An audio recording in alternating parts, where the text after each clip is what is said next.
నమస్తే, నేను Roja. Welcome to Raj news. BP పెరిగిపోతోంది, బుర్ర హీట్ ఎక్కుతోంది, నరాలు కట్ అవుతున్నాయి, ఉత్కంఠ వీడటం లేదు. మహారాష్ట్రలో ఏ ఒక్కరిని పలకరించినా ఒక్కటే మాట, ప్రతి నోట కిస్కా సర్కార్ బనేగా అంటూ చర్చే జరుగుతోంది. ప్రతి చోట ఒకటే ఆలోచన, ఒకటే డిస్కషన్. మహారాష్ట్రలో ఎవరు గెలుస్తారు అనే ప్రశ్నే సర్వత్రా వినిపిస్తోంది. ఇరు రాష్ట్రాల్లో జరిగిన ఎన్నికల తీరు, హామీల జల్లు, ప్రజాభిప్రాయం ఎలా ఉండబోతోంది, సర్వే సంస్థలు ఏం చెప్పాయన్న దానిపై ఇవాల్టి Raj news special debate.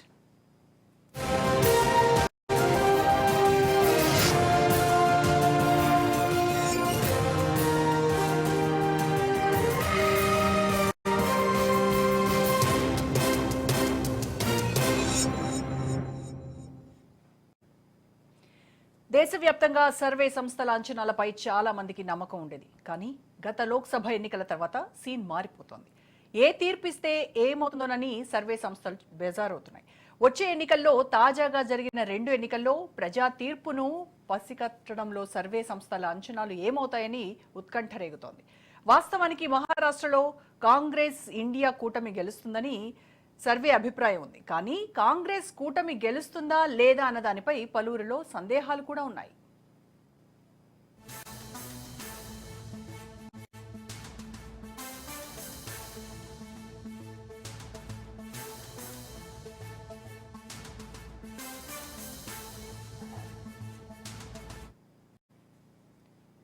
BJP అధికార కూటమితో భాగస్వామ్యం ఉండటంతో మొత్తం తీర్పు ఏ విధంగా వస్తుంది అనే దానిపై ఒక విస్పష్టమైన నమ్మకం ఎవ్వరిలోనూ లేదు. మొత్తంగా మహారాష్ట్రలో షిండే ఇంటికి పోతారా, సీఎం అవుతారా అన్నదే ఇప్పుడు అసలైన ప్రశ్న. వాస్తవానికి మహారాష్ట్రలో కాంగ్రెస్ పార్టీ కూటమి గెలిస్తే అది పెద్ద నేషనలిజం ఏం కాదు. కానీ బీజేపీ గెలిస్తేనే ఒక సంచలనం. అందుకే అందరూ మరాఠా తీర్పుపై ఆసక్తిగా ఉన్నారు. ఈ తీర్పు ఎవరికి అనుకూలంగా ఉంటుంది, ఎవరికి ప్రతికూలంగా ఉంటుంది అన్నది మరికొద్దిసేపట్లో ఎగ్జిట్ ఫలితాల రూపంలో తేలనుంది. 23వ తారీఖు ప్రజా తీర్పు ఆవిష్కృతం కానుంది.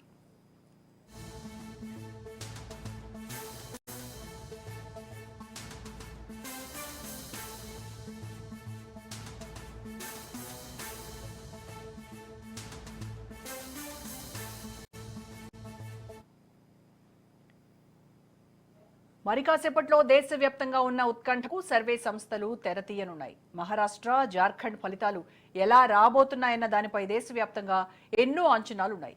ఇప్పటి వరకు సర్వే సంస్థల అంచనాలపై ఎన్నో భిన్నాభిప్రాయాలున్నాయి. గత లోక్సభ ఎన్నికల తర్వాత సీన్ మారిపోయింది.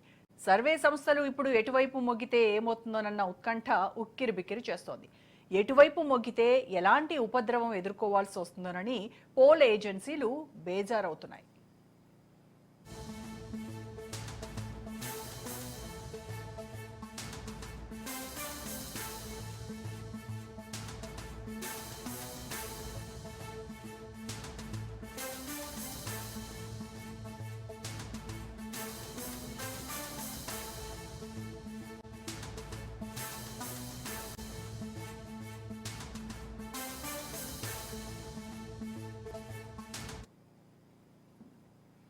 వాస్తవానికి మహారాష్ట్రలో ఇండియా కూటమి గెలుస్తోందని సర్వత్రా ఒక అభిప్రాయం ఉంది. కానీ కాంగ్రెస్ కూటమి గెలుస్తోందన్న విశ్వాసం ఉన్నప్పటికీ ఏదైనా జరగొచ్చన్న అనుమానాలు కూడా ప్రజల్లో ఉన్నాయి.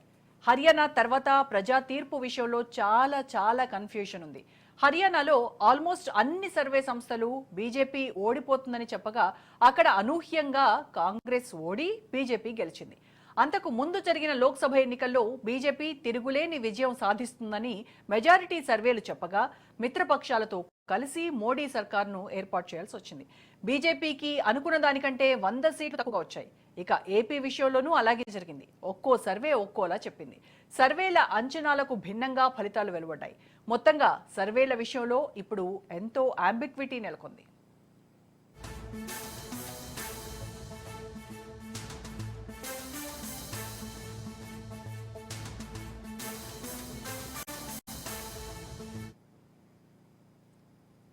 మహారాష్ట్రలో అనూహ్యంగా సీఎం పీఠంపై కూర్చున్న శివసేన నేత షిండే, బీజేపీ నేత ఫడ్నవీస్తో కలిసి తిరిగి అధికారంలోకి వస్తారా రారా అన్నదే అసలు పాయింట్. దేశంలో ఎక్కడా లేని విధంగా పార్టీలను చీల్చిన చరిత్ర మహారాష్ట్ర నేలను వెక్కిరించింది. హిందువులకు ఆరాధ్యమైన బాల్ ఠాక్రే నిర్మించిన శివసేన పార్టీ 2 ముక్కలైంది. మరాఠా యోధుడిగా కీర్తి ప్రతిష్టలు అందుకున్న శరద్ పవార్ పార్టీ రెండు ముక్కలైంది. ఇక చిన్న చితక పార్టీల గురించి వేరే చెప్పనక్కర్లేదు. మహారాష్ట్రలో అసలు ఏ కూటమి గెలుస్తోందన్న దానిపై సస్పెన్స్ థ్రిల్లర్ నడుస్తోంది.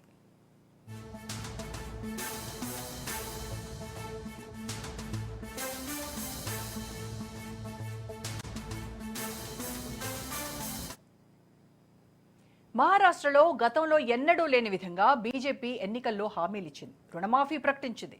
ఎన్నికల్లో గెలిస్తే బోల్డ్ అన్ని ఉద్యోగాలు ఇస్తామంటూ భరోసా ఇస్తే కాంగ్రెస్ పార్టీ నిరుద్యోగ భృతి 3,000 ఇస్తానంది. మహిళలపై 2 కూటములు వరాల జల్లు కురిపించాయి. మొత్తంగా 2 కూటములు నోటికి అడ్డు అదుపు లేనట్టుగా హామీల జల్లు కురిపించాయి.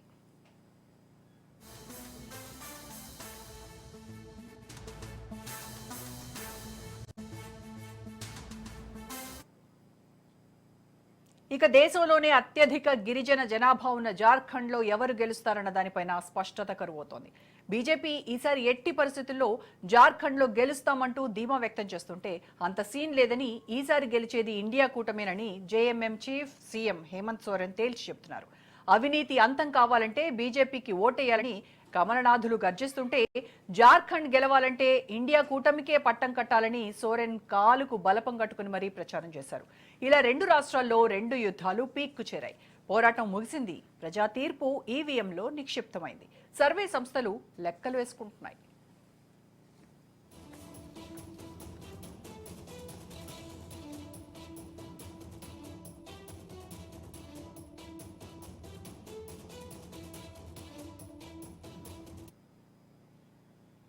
పోటీ చేస్తున్న అభ్యర్థుల్లో కంటే పార్టీ అధినేతల కంటే బెట్టింగ్ పెట్టినోళ్ల పరిస్థితి ఇలాగే ఉంది.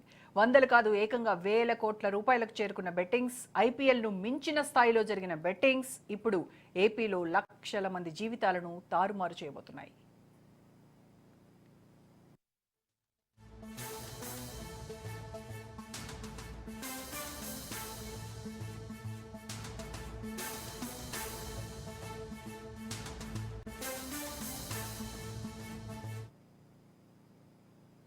మహారాష్ట్ర అసెంబ్లీలో 288 స్థానాలున్నాయి. 4,140 మంది అభ్యర్థులు బరిలో నిలిచారు. మహారాష్ట్ర ఎన్నికల్లో చాలా విషయాలు ఆసక్తికరంగా ఉన్నాయి. ఈ ఎన్నికల్లో 2 కూటముల మధ్య కాకుండా 2 శివసేన, 2 ఎన్సీపీల మధ్య కూడా పోటీ నెలకొంది. మహాయుతి, ఎంవీఏ అభ్యర్థులపై రెబల్స్ బరిలో నిలిచారు. ముఖ్యమంత్రి ఏక్నాథ్ షిండే సహా దేవేంద్ర ఫడ్నవీస్, అజిత్ పవార్, నానా పటోలే, పృథ్వీరాజ్ చవాన్, రాధాకృష్ణ విఖే పాటిల్, బాలాసాహెబ్ థోరట్, నసీం ఖాన్, ఆదిత్య ఠాకరే, అమిత్ ఠాకరే, నవాబ్ మాలిక్, జీషన్ సిద్దికి వంటి ప్రముఖులు పోటీలో నిలిచారు.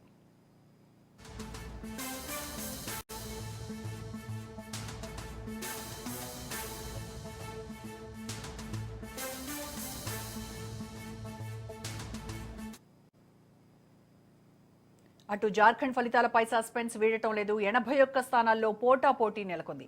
ఎవరు గెలిచినా తక్కువ సీట్లతోనే పవర్ దక్కించుకున్నారు. దీంతో కాబోయే ముఖ్యమంత్రి ఎవరన్న దానిపై జోరుగా చర్చ జరుగుతోంది. ఇరు రాష్ట్రాల్లో ఎవరి ఈక్వేషన్స్ ఎలా ఉన్నా ఇప్పటికే ప్రజా తీర్పు ఈవీఎం బాక్సుల్లో నిక్షిప్తమైపోయింది. దీంతో మహారాష్ట్ర, జార్ఖండ్ రాష్ట్రాల్లో ఫలితాలు ఎలా ఉంటాయి, ఏ పార్టీ గెలుస్తుంది అనే అంశాలపై దేశవ్యాప్తంగా జనం చర్చించుకుంటూ ఉన్నారు.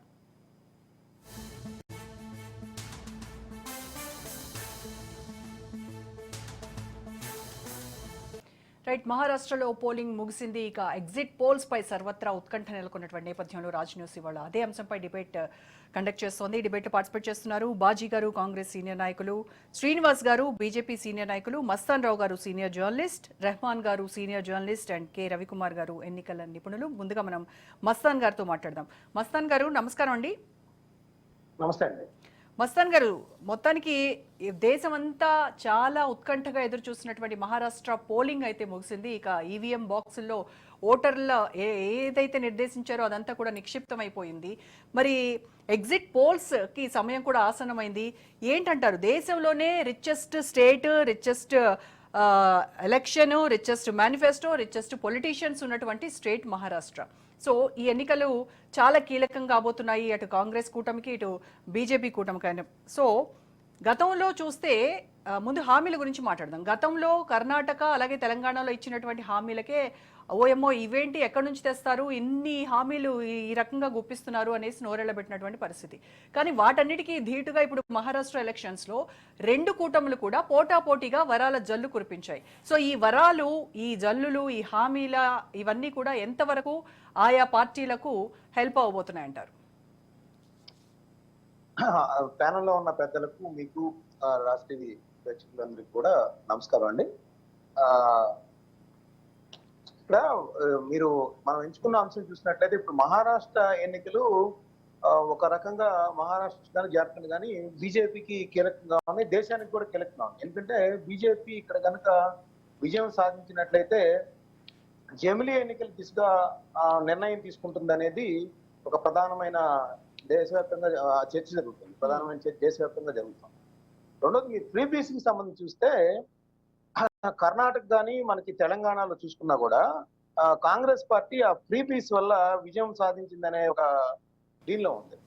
సో మనకి ఇక్కడ అదే వరకు చూసినట్టయితే మనకి ఆంధ్రప్రదేశ్ లో కూడా సూపర్ 6 పేరిట తీసుకొచ్చారు. అంటే రిజర్వ్ బ్యాంక్ పక్కన ద్రవ్యోల్బణం విషయం కానీ రిజర్వ్ బ్యాంకు ఉచితాలు ఈ విధంగా ఇచ్చుకుంటూ పోవడం వల్ల ఆయా రాష్ట్రాల ఆర్థిక వ్యవస్థలు దెబ్బతింటాయి. చాలా ప్రజల కొనుగోలు శక్తి కానీ లేదా రాష్ట్రాల్లో అభివృద్ధి కార్యక్రమాలు కానీ తీవ్ర విఘాతాలు ఏర్పడతాయని ఒక పక్కన హెచ్చరిస్తున్నప్పటికీ కూడా కేవలం అధికారమే పరమావధిగా ఈ పార్టీలు ఏదైతే జాతీయ పార్టీలు కావచ్చు, రీజనల్ పార్టీలు కావచ్చు పోటాపోటీగా ఇస్తా ఉన్నాయి. ఇప్పుడు మనకి ఇక్కడ చూసినట్లయితే మహారాష్ట్రలో చూసినట్లయితే అందరూ ఉన్న ఓటర్లందరిని ఆకర్షించడానికి అటు కాంగ్రెస్ పార్టీ కానీ ఇటు బీజేపీ ఈ రెండు కూటములు కూడా అక్కడ అసలు ఆ రాష్ట్ర ఆర్థిక పరిస్థితితో సంబంధం లేకుండా ఒకనొకటి పోటీ పడుతూ అనౌన్స్ చేశాయి. మహిళలకి మహాగాడి చూసుకున్నట్లయితే 3,000 రూపాయలు మహిళలకు ఇస్తామని చెప్పేసి, ఫ్రీ సిలిండర్ ఇస్తామని, అదేవిధంగా ఫ్రీ బస్సు ఇప్పుడు మనకు తెలంగాణ లాగా ఫ్రీ బస్ సర్వీస్ మహిళలకు ఇస్తామని, అదేవిధంగా నిరుద్యోగ 4,000 ఇస్తామని, క్యాన్సర్ కి ఫ్రీ యాక్షన్ అంటే ఇంకో అడుగు ముందుకేసి చికిత్సలకు సంబంధించి కూడా వెళ్ళిపోతా ఉన్నారు. అదేవిధంగా IT workers work from home చేస్తూ ఉంటారు, వాళ్ళకి సంబంధించి కూడా ఎలాంటి ప్రయోజనాలు కల్పించే విధంగా అంటే అధికారంలోకి రావడానికి ఏ వర్గాల ఓట్లయితే అవసరం అవుతాయో ఆయా వర్గాలకి ఒక్కొక్కటి ఇచ్చుకుంటూ పోతా ఉన్నారు.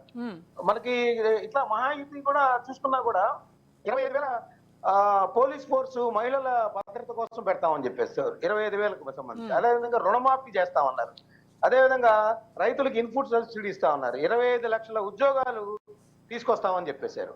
సో ఇవన్నీ అసలు ప్రాక్టికల్ గా సాధ్యం అవుతాయా అవవా అనేది నిర్వివాదాంశం. ఎందుకంటే ఏ పార్టీలైనా కూడా అధికారంలోకి వచ్చాక ఇక్కడ మనకి అంటే మనం ఇక్కడ పోలిక చెప్తానండి నేను, జగన్మోహన్ రెడ్డి గారు ఇట్లాగే ఆయన అధికారం ఒకసారి తీసుకుంటానికనే ఉద్దేశంతో చూసుకున్నట్లయితే ఆయన సిపిఎస్ రద్దు చేస్తామని, ఇంకా మద్యం నిషేధిస్తామని రకరకాల హామీ ఇచ్చారు. అదేవిధంగా ఇప్పుడు మనకి కర్ణాటకలో చూసినప్పటికీ కూడా బస్సు ఫ్రీ ఇచ్చేటడికి అది ఇయర్లీ వచ్చేసరికి ఏదో 1,000 కోట్లు 2,000 కోట్లు అంటే 5,000 కోట్లు 6,000 కోట్లు కేటాయించినప్పటికీ కూడా సరిపోని పరిస్థితి లేకుంది. అక్కడ ఆ రాష్ట్ర రోడ్డు రవాణా సంస్థ కానీ ఇటు తెలంగాణలో రోడ్డు రవాణా సంస్థ కానీ అప్పుల్లోకి వెళ్ళిపోయిన పరిస్థితి ఉంది. అంటే ఇక్కడ మహారాష్ట్రకి సంబంధించి చూసినా కూడా మనకి ఆర్థిక రాజధానిగా పేరు పొందింది ముంబై. అక్కడ ప్రధానమైన కీలకమైన ఎందుకంటే ముంబైలో ఏ విధమైన లా అండ్ ఆర్డర్ సిచ్యుయేషన్స్ కానీ లేదంటే అక్కడ ముంబైకి సంబంధించి వలసలు వస్తూ ఉంటారు ఎక్కువ మంది, పేదలకు సంబంధించిన ఇష్యూస్ అక్కడ ప్రధాన పాత్ర వహిస్తాయి. ఈ రెండింటికి సంబంధించి అనేక హామీలు అక్కడ లోకల్ గా గుర్తించారు. అదేవిధంగా విదర్భకు సంబంధించి చూసినా, కొంకణికి సంబంధించి చూసినా, మరట్వాడ ప్రాంతాలకు చూసినప్పటికీ కూడా ఏ ప్రాంతాల్లో ఏ ప్రజలకి ఏ అవసరాలు ఉంటాయో అక్కడ హామీలు ఇచ్చుకుంటూ వెళ్ళిపోయారు. ఈ హామీలను ఎలా నెరవేరుస్తారు ఏంటి అనేది వాళ్ళ సోషల్ మీడియాలో కావచ్చు, వాళ్ళకి అనుకూల మీడియాలో కావచ్చు, జాతీయ మీడియాలో కావచ్చు విపరీతంగా ప్రచారం చేసుకుంటూ వెళ్తాం, దానిలో ప్రాక్టికాలిటీ లోపించడం. ఇప్పుడు ఇవన్నీ కూడా ప్రజలందరూ కూడా గమనిస్తా ఉన్నారు. ఇంతకు ముందులాగా ప్రజలు ఏదో ప్రజలు చాలా అవేర్నెస్ వచ్చింది వాళ్ళల్లో కూడా. ఈ సాధ్యాసాధ్యాలు వీళ్ళు అంటే పొలిటికల్ స్టంట్ గా ఎన్నికల స్ట్రాటజీగా ఇచ్చేటువంటి హామీలు అనేది వాళ్ళకి అర్థమైపోతుంది. అదే మేడం, ఇక్కడ నేను ఒకటి గుర్తు చేస్తాను నేను, అంటే మనం పోలిక అనేది అవసరం. ఇక్కడ 2,73,000 కోట్లు మన రాష్ట్రంలో వాళ్ళకి డైరెక్ట్ బెనిఫిట్ వాళ్ళ అకౌంట్ లో వేసినప్పటికీ సిద్ధాంతాలకి విపరీతమైన లక్షలాది మంది వచ్చినప్పటికీ బట్ వాళ్ళు అనుకున్నదే 151 నుంచి 11 సీట్లకి గుణపాఠం చెప్పిన పరిస్థితి ఇక్కడ ఉంది. అంటే అక్కడ మహారాష్ట్రలో కూడా వాళ్ళు ఇప్పుడు అన్ని కూడా రెండు పార్టీలు చూస్తే అసలు సిద్ధాంతాలకు లోబడి ఏ పార్టీలు పొత్తులు పెట్టుకోలేదండి. కేవలం రాజకీయ అవసరాలు, రాజకీయ అధికారం ప్రాతిపదిక మాత్రమే వాళ్ళు ఈ పొత్తుల్లో ముందుకు వెళ్ళారు. ఒక్కొక్క పార్టీ సిద్ధాంతాలు చూసినట్లయితేనేమో ఒక రెండో పార్టీకి వ్యతిరేకంగా ఉంటాయి. కానీ వాళ్ళ ఉద్దేశం ఏంటి? ఇక్కడ శివసేన చీలిక వర్గం, ఎన్సీపీ చీలిక వర్గం, ఆ రెండు చీలిక వర్గాల్లో మా ఓట్లు ఎంత ట్రాన్స్ఫర్ అవుతాయి, ఎంత మేము అధికారంలోకి రాగలుగుతాం, ఎలా రాగలుగుతాం, అధికారం చేపట్టి ఏ విధంగా అక్కడ వాళ్ళ పబ్బం గడుపుకుంటానికి చేస్తున్నారు తప్పితే మహారాష్ట్ర అభివృద్ధి దిశగా కానీ రైతులకు సంబంధించి కన్స్ట్రక్టివ్ గా ఇప్పుడు ఉల్లిపాయలే ఉన్నాయి. ఉల్లిపాయలు ఇప్పుడు ఈ రోజు అక్కడ కీలక పాత్ర వహిస్తా ఉన్నాయి. ఉల్లిపాయలతో గతంలో సెంట్రల్ గవర్నమెంట్ మారిపోయిన పరిస్థితి ఉంది. ఇప్పుడు ఉల్లిపాయల ధరలకు సంబంధించి ఎవరు ఎటువంటి హామీ ఇవ్వలేకపోయారు. రైతులకు సంబంధించి ఉల్లిపాయలు హైయెస్ట్ గా 70-80 రూపాయలు, 100 రూపాయల దాకా కూడా అమ్ముతా ఉన్నారు. సో ఉల్లిపాయలకి కూడా ఇప్పుడు సోయాబీన్స్ కూడా లిస్ట్ లో చేరాయి. ఖచ్చితంగా అండి. అసలు నిత్యావసర సరుకులు ద్రవ్యోల్బణం కూడా పెరిగిపోతా ఉంది. దానికి సంబంధించి ఎవరు పట్టించుకునే పరిస్థితి లేరు. అందరూ కూడా అధికారం ఒకటే. ప్రజలు ఎటుపోయినా పర్లేదు, వాళ్ళ యొక్క నిత్యావసర వస్తువులు, వాళ్ళ జీవన విధానం ఎలా దెబ్బతింటుంది, వాళ్ళు ఏ విధంగా అప్పుల పాలైపోతున్నారు, వాళ్ళ కుటుంబాలను ఏ విధంగా వాళ్ళు ముందుకు తీసుకెళ్ళలేకపోతున్నారు, అటు ఎడ్యుకేషన్ కి సంబంధించి కానీ, అంటే ఒక పక్కన మన రాష్ట్రంలో కానీ జాతీయ స్థాయిలో చూసుకున్నా కూడా విద్య, ఆరోగ్యానికి సంబంధించి ఎప్పుడో ప్రభుత్వాలు వాళ్ళ బాధ్యతలు విస్మరించి అవన్నీ ప్రైవేట్ పరం చేసేసాయి. అసలు ప్రజలు ఏ విధంగా ముందుకు వెళ్ళాలి, ఏ విధంగా జీవించాలి, వాళ్ళ కొనుగోలు శక్తి ఎలా పెరగాలి, మహారాష్ట్రకు సంబంధించి ఉద్యోగ అవకాశాలు ఏ విధంగా అక్కడ చదువుకున్న వాళ్ళకి కల్పించాలి అనే దిశగా కాకుండా లోకల్ గా అక్కడ ఆయా ప్రాంతాలు విదర్భ, మరాఠ్వాడ, కొంకణ్, ముంబై ఈ ప్రాంతాలకి స్థానికంగా ఉన్న ఏ తీలిస్తే ఓట్లు వస్తాయి. ఆ ఓట్ల ద్వారా మనం ఏ విధంగా అధికారం రాగలుగుతాం అనే విధంగా ముందు. అదే విధంగా మనకి ఇప్పుడు మీరు మహారాష్ట్ర ఒకటే చెప్పారు మేడం, నేను జార్ఖండ్ విషయం జార్ఖండ్ లో ఏంటి, జార్ఖండ్ లో కూడా ఏంటి, అక్కడ అమిత్ షా గారు వెళ్ళి అక్కడ ఉమ్మడి పౌర స్మృతి తీసుకొచ్చేసేస్తాము, లేదంటే 25 ఏళ్ళు జార్ఖండ్ రాష్ట్రం ఏర్పడి కాబట్టి 25 హామీలతో మేము మిమ్మల్ని ఎక్కడికో తీసుకెళ్తాం, మమ్మల్ని అధికారంలోకి తీసుకురండి అనే హామీలు తప్పితే అసలు జార్ఖండ్ లో ఎదుర్కొన్న సమస్యలు ఏంటి, అక్కడ గిరిజన ప్రాంతాల్లో గిరిజనులు ఇప్పటి వరకు ఎదుర్కొంటే వాళ్ళు ఇంకా వెనకబడి ఉండడానికి కారణం ఏంటి, ఇది 25 సంవత్సరాలైనా కూడా ఎందుకు ఈ విధంగా వెనకబడింది, బీజేపీ కేంద్రంలో అధికారంలోకి వచ్చిన తర్వాత జార్ఖండ్ అభివృద్ధికి తీసుకున్న చర్యలు ఏంటి ఏం చెప్పట్లా. 25 హామీలు ఇస్తాం, మాకు ఓట్లు వేయండి, బీజేపీని జార్ఖండ్ లో అధికారంలో తీసుకురండి. సో ఇప్పుడున్న అక్కడ గిరిజన నాయకత్వాలు ఎవరైతే ఉన్నాయో వాళ్ళు ఏమంటే మేము గిరిజనులకు మేలు చేస్తాం కాబట్టి ఇప్పటి వరకు కూడా మేము అదే విధంగా ముందుకెళ్తున్నాం కాబట్టి ఇప్పుడు ఆ శిబు చరణ్ గారు కానీ వాళ్ళ మద్దతు ఇస్తున్న పార్టీలు కానీ వాళ్ళు వెళ్తాం. అంటే ఇక్కడ టోటల్ గా ఇప్పుడు సినారియో ఒక దశాబ్ద కాలంగా చూసినట్లయితే అధికారమే పరమావధిగా పార్టీలు ఈ ఫ్రీ బీస్ ని అంటే ఉచితాలని ముందుకు తీసుకెళ్తున్నాయి తప్పితే ఒక అభివృద్ధి దిశగా కానీ ప్రజల కొనుగోలు శక్తి పెరిగే విధంగా ప్రజల జీవన ప్రమాణాలు పెరిగే విధంగా ఎవరు వివరించట్లేదని నేను చెప్తాను. ఎస్ రైట్ అండి. నెక్స్ట్ మనతో జాయిన్ అయ్యారు బాజీ గారు, కాంగ్రెస్ సీనియర్ నాయకులు. నమస్కారం బాజీ గారు. బాజీ గారు మీ వాయిస్ మ్యూట్ లో ఉందండి, ఆడియో. నా వాయిస్ క్లియర్ గా ఉందండి?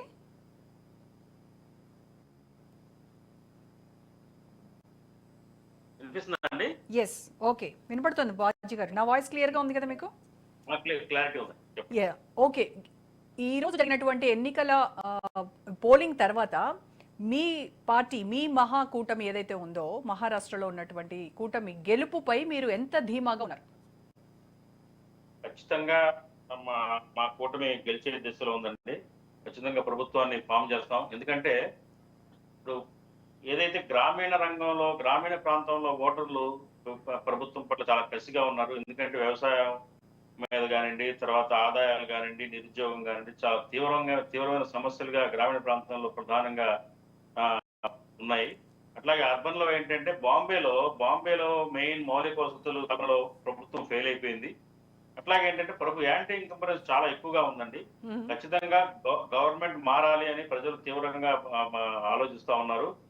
దానికి అనుగుణంగానే ఓటింగ్ శాతం కూడా మరి దాదాపు 72% పోలింగ్ జరిగింది. ఈ పెరిగిన పోలింగ్ శాతం మరి ప్రభుత్వ మార్పిడికి సూచికగా మేము అనుకుంటా ఉన్నాము. ఖచ్చితంగా కాంగ్రెస్ పార్టీ మహారాష్ట్రలో మరి మా కూటమి ఖచ్చితంగా అధికారాన్ని చేపడుతుంది. ఇది మాత్రం మేము గట్టిగా విశ్వసిస్తున్నాం మేడం. అయితే మీరు ఇచ్చినటువంటి ఈ హామీల లిస్ట్ ఏదైతే ఉందో దాంట్లో ఏ హామీకి పెద్దపీట వేసి ఏ హామీని ప్రజలంతా నమ్మి మీకు ఓటేశారు అనేది మీ ధీమా? ఖచ్చితంగా అండి. ఇప్పుడు మేము ఏదైతే హామీలు ఇచ్చామో కాంగ్రెస్ పార్టీ ఇప్పుడు తెలంగాణలో అధికారంలో ఉంది, కర్ణాటకలో అధికారంలో ఉంది. మరి ఈ తెలంగాణలో ఇచ్చిన హామీల్లో దాదాపు పూర్తి చేసాం. రైతులకు ఇచ్చిన హామీలు కానివ్వండి, ఇవన్నీ కూడా ప్రజలు నమ్మారండి. మహారాష్ట్రలో ప్రజలు కూడా కాంగ్రెస్ పార్టీ ఇచ్చిన హామీలను నమ్మారు.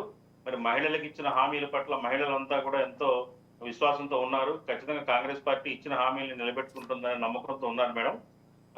కాబట్టి మాకు పాజిటివ్ గానే ఓటింగ్ జరిగిందని చెప్పేసి మేము విశ్వసిస్తున్నాము. ఖచ్చితంగా రేపు వచ్చే రిజల్ట్స్ లో కూడా 23వ తారీఖు వచ్చే రిజల్ట్స్ లో కూడా పాజిటివ్ రిజల్ట్స్ వస్తాయని ఆశిస్తున్నాం. దాదాపు మేము సుమారుగా ఒక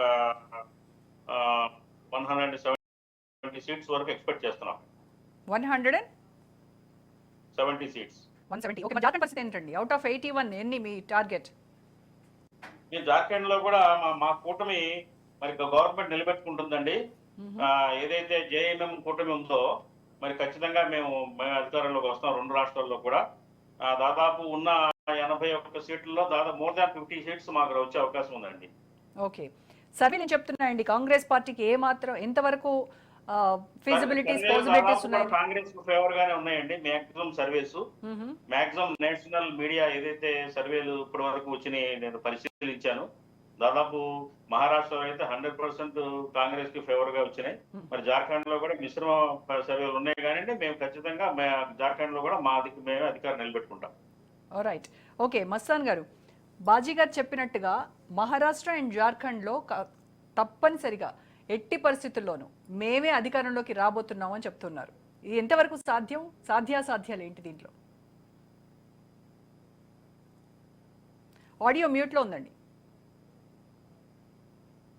సారీ మేడం, అంటే మనం ఇక్కడ బాజీ గారు జనరల్ గా అధిపతిగా ఉన్నారు కాబట్టి వాళ్ళ పార్టీ పట్ల ఆ విధమైన విశ్వాసం ప్రదర్శించడం ఎటువంటి ఇది లేదు. బట్ మనం ఇక్కడ చూసినట్లయితే హర్యానాకి సంబంధించి మనం ఇక్కడ గమనించండి. హర్యానా ఎలక్షన్స్ నేపథ్యం చూస్తే కాంగ్రెస్ పార్టీ అధికారంలోకి వచ్చేస్తుందని చెప్పేసి అన్ని సర్వేలు చెప్పాయి.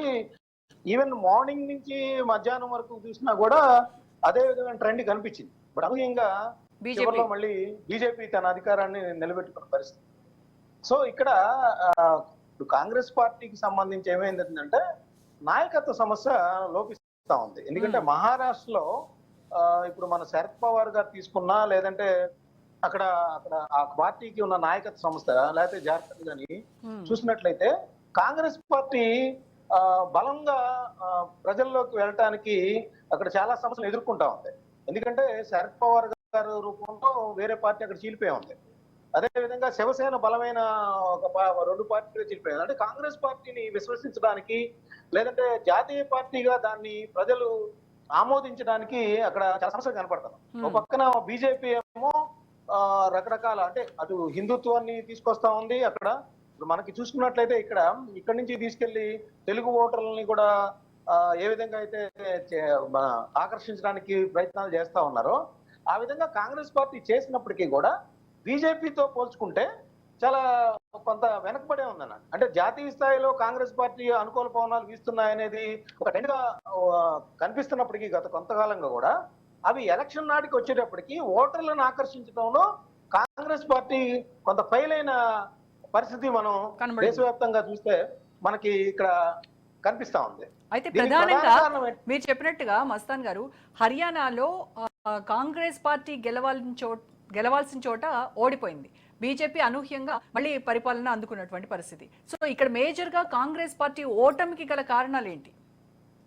అదేండి, ఇక్కడ కాంగ్రెస్ పార్టీలో చెప్పాలంటే ఆమ్ ఆద్మీ పార్టీకి సంబంధించి పొత్తు పెట్టుకోవాలనే, అంటే అది క్షేత్రస్థాయిలో ఉన్న ఏవైతే వాస్తవాలు ఉన్నాయో వాటిని అంగీకరించలేకపోవడం. అంటే కొన్ని సందర్భాల్లో పొత్తులు పెట్టుకుంటే ఎలా వాటిని వాటికి సక్సెస్ఫుల్ గా అధికారం వైపు పయనిస్తాయనేది మన ఆంధ్రప్రదేశే ప్రధానమైన ఉదాహరణ.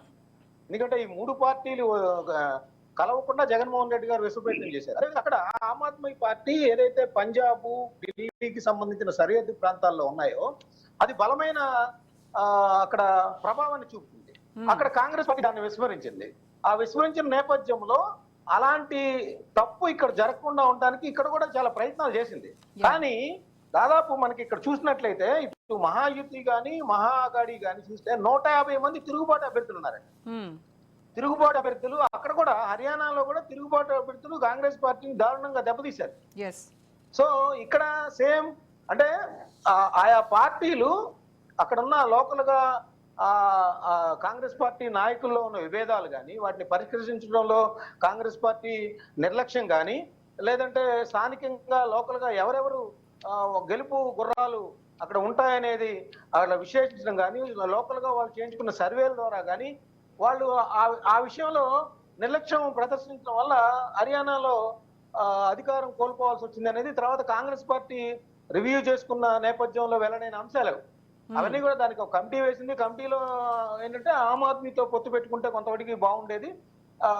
ఆ స్వల్ప మెజారిటీ కూడా అంటే 10 సీట్లే తగ్గాయి కాబట్టి ఆ 10 సీట్లు మనము తీసుకొచ్చేవాళ్ళు 10-15 సీట్లు అని చెప్పేసి అనుకున్నారు. సో ఇప్పుడు ఇక్కడ ఈ రెండు జార్ఖండ్ కానీ ఇది కానీ చూసుకున్నప్పటికీ కూడా ఓ పక్కన నరేంద్ర మోడీ గారు కానీ అమిత్ షా గారు కానీ వాళ్ళు అంటే కేంద్రంలో అధికారంలో ఉండటం వాళ్ళకి కలిసి వచ్చే అంశం కావచ్చు. ఎందుకంటే కేంద్రంలో అధికారంలో ఉండటం వల్ల రీజనల్ పార్టీలు ఇప్పుడు మనకి ఇక్కడే చూసుకోండి, ఆంధ్రప్రదేశ్ లో బలం బీజేపీకి ఎటువంటి బలం లేదు. కానీ తెలుగుదేశం జనసేనకి కలిసి ఆ పార్టీకి దాదాపు ఒక బలాన్ని ఇచ్చాయి. అదేవిధంగా ఆయా పార్టీలు ఇప్పుడు మనకి మహారాష్ట్ర తీసుకున్నప్పటికీ కూడా కొన్ని అంశాల్లో శివసేన విభేదించినప్పటికీ కూడా జాతీయ స్థాయిలో అది అధికారంలో ఉండటాన్ని వాళ్ళని అట్రాక్ట్ చేస్తుంది. సో అట్రాక్ట్ చేసినప్పుడు అధికారం దిశగా అడుగులు వేయడానికి ఆ ప్రాంతీయ పార్టీలు బీజేపీతో పొత్తు పెట్టుకోవడానికి తగతలాడుతుంది చెప్తే కాంగ్రెస్ పార్టీకి కలిసి వెళ్ళడానికి చాలా వెనకాడుతా ఉన్నాయి. ఇది కూడా ఒక ప్రధాన అంశంగా మనం చెప్పొచ్చు.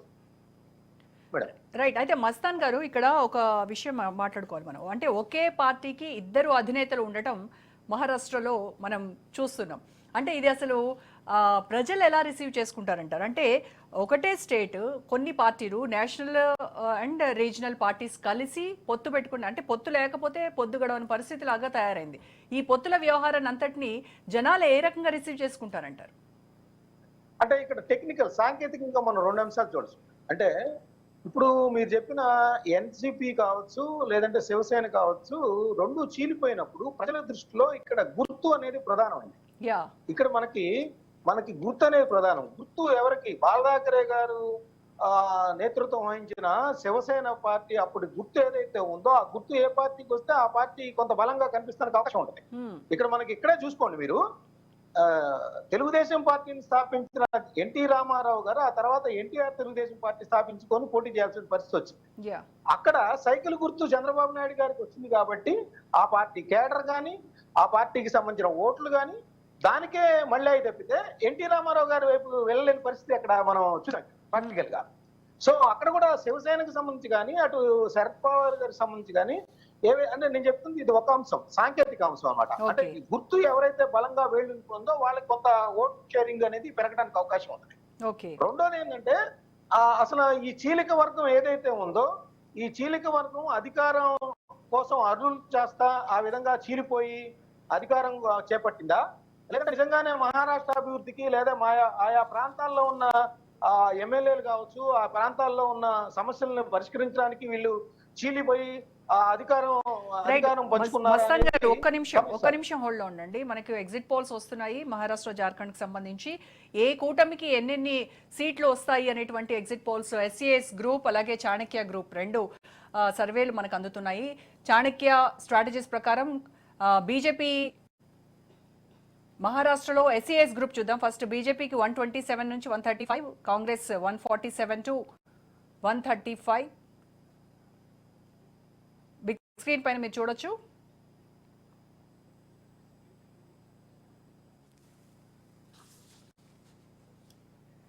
రైట్, ఎస్ఏఎస్ గ్రూప్ ఇచ్చినటువంటి ఎగ్జిట్ పోల్స్ మనం చూస్తున్నాము. ఎన్డీఏ కూటమికి 127 నుంచి 135 స్థానాలు కైవసం చేసుకోబోతుందని ఇచ్చారు. అలాగే ఇండి కూటమి 147 నుంచి 155 స్థానాలు, అలాగే అదర్స్ మిగతా పార్టీలు 10 నుంచి 13 సీట్లు వచ్చేటువంటి అవకాశం ఉందని చెప్పారు. ఇక మహారాష్ట్రలో చాణక్య స్ట్రాటజీస్ ఇచ్చినటువంటి సర్వే ప్రకారం ఎన్డీఏ కూటమి 152 నుంచి 160 సీట్లు, ఇండి కూటమి 130 నుంచి 138 సీట్లు, అదర్స్ 6 నుంచి 8 సీట్లు వచ్చేటువంటి అవకాశం ఉందని చెప్పారు.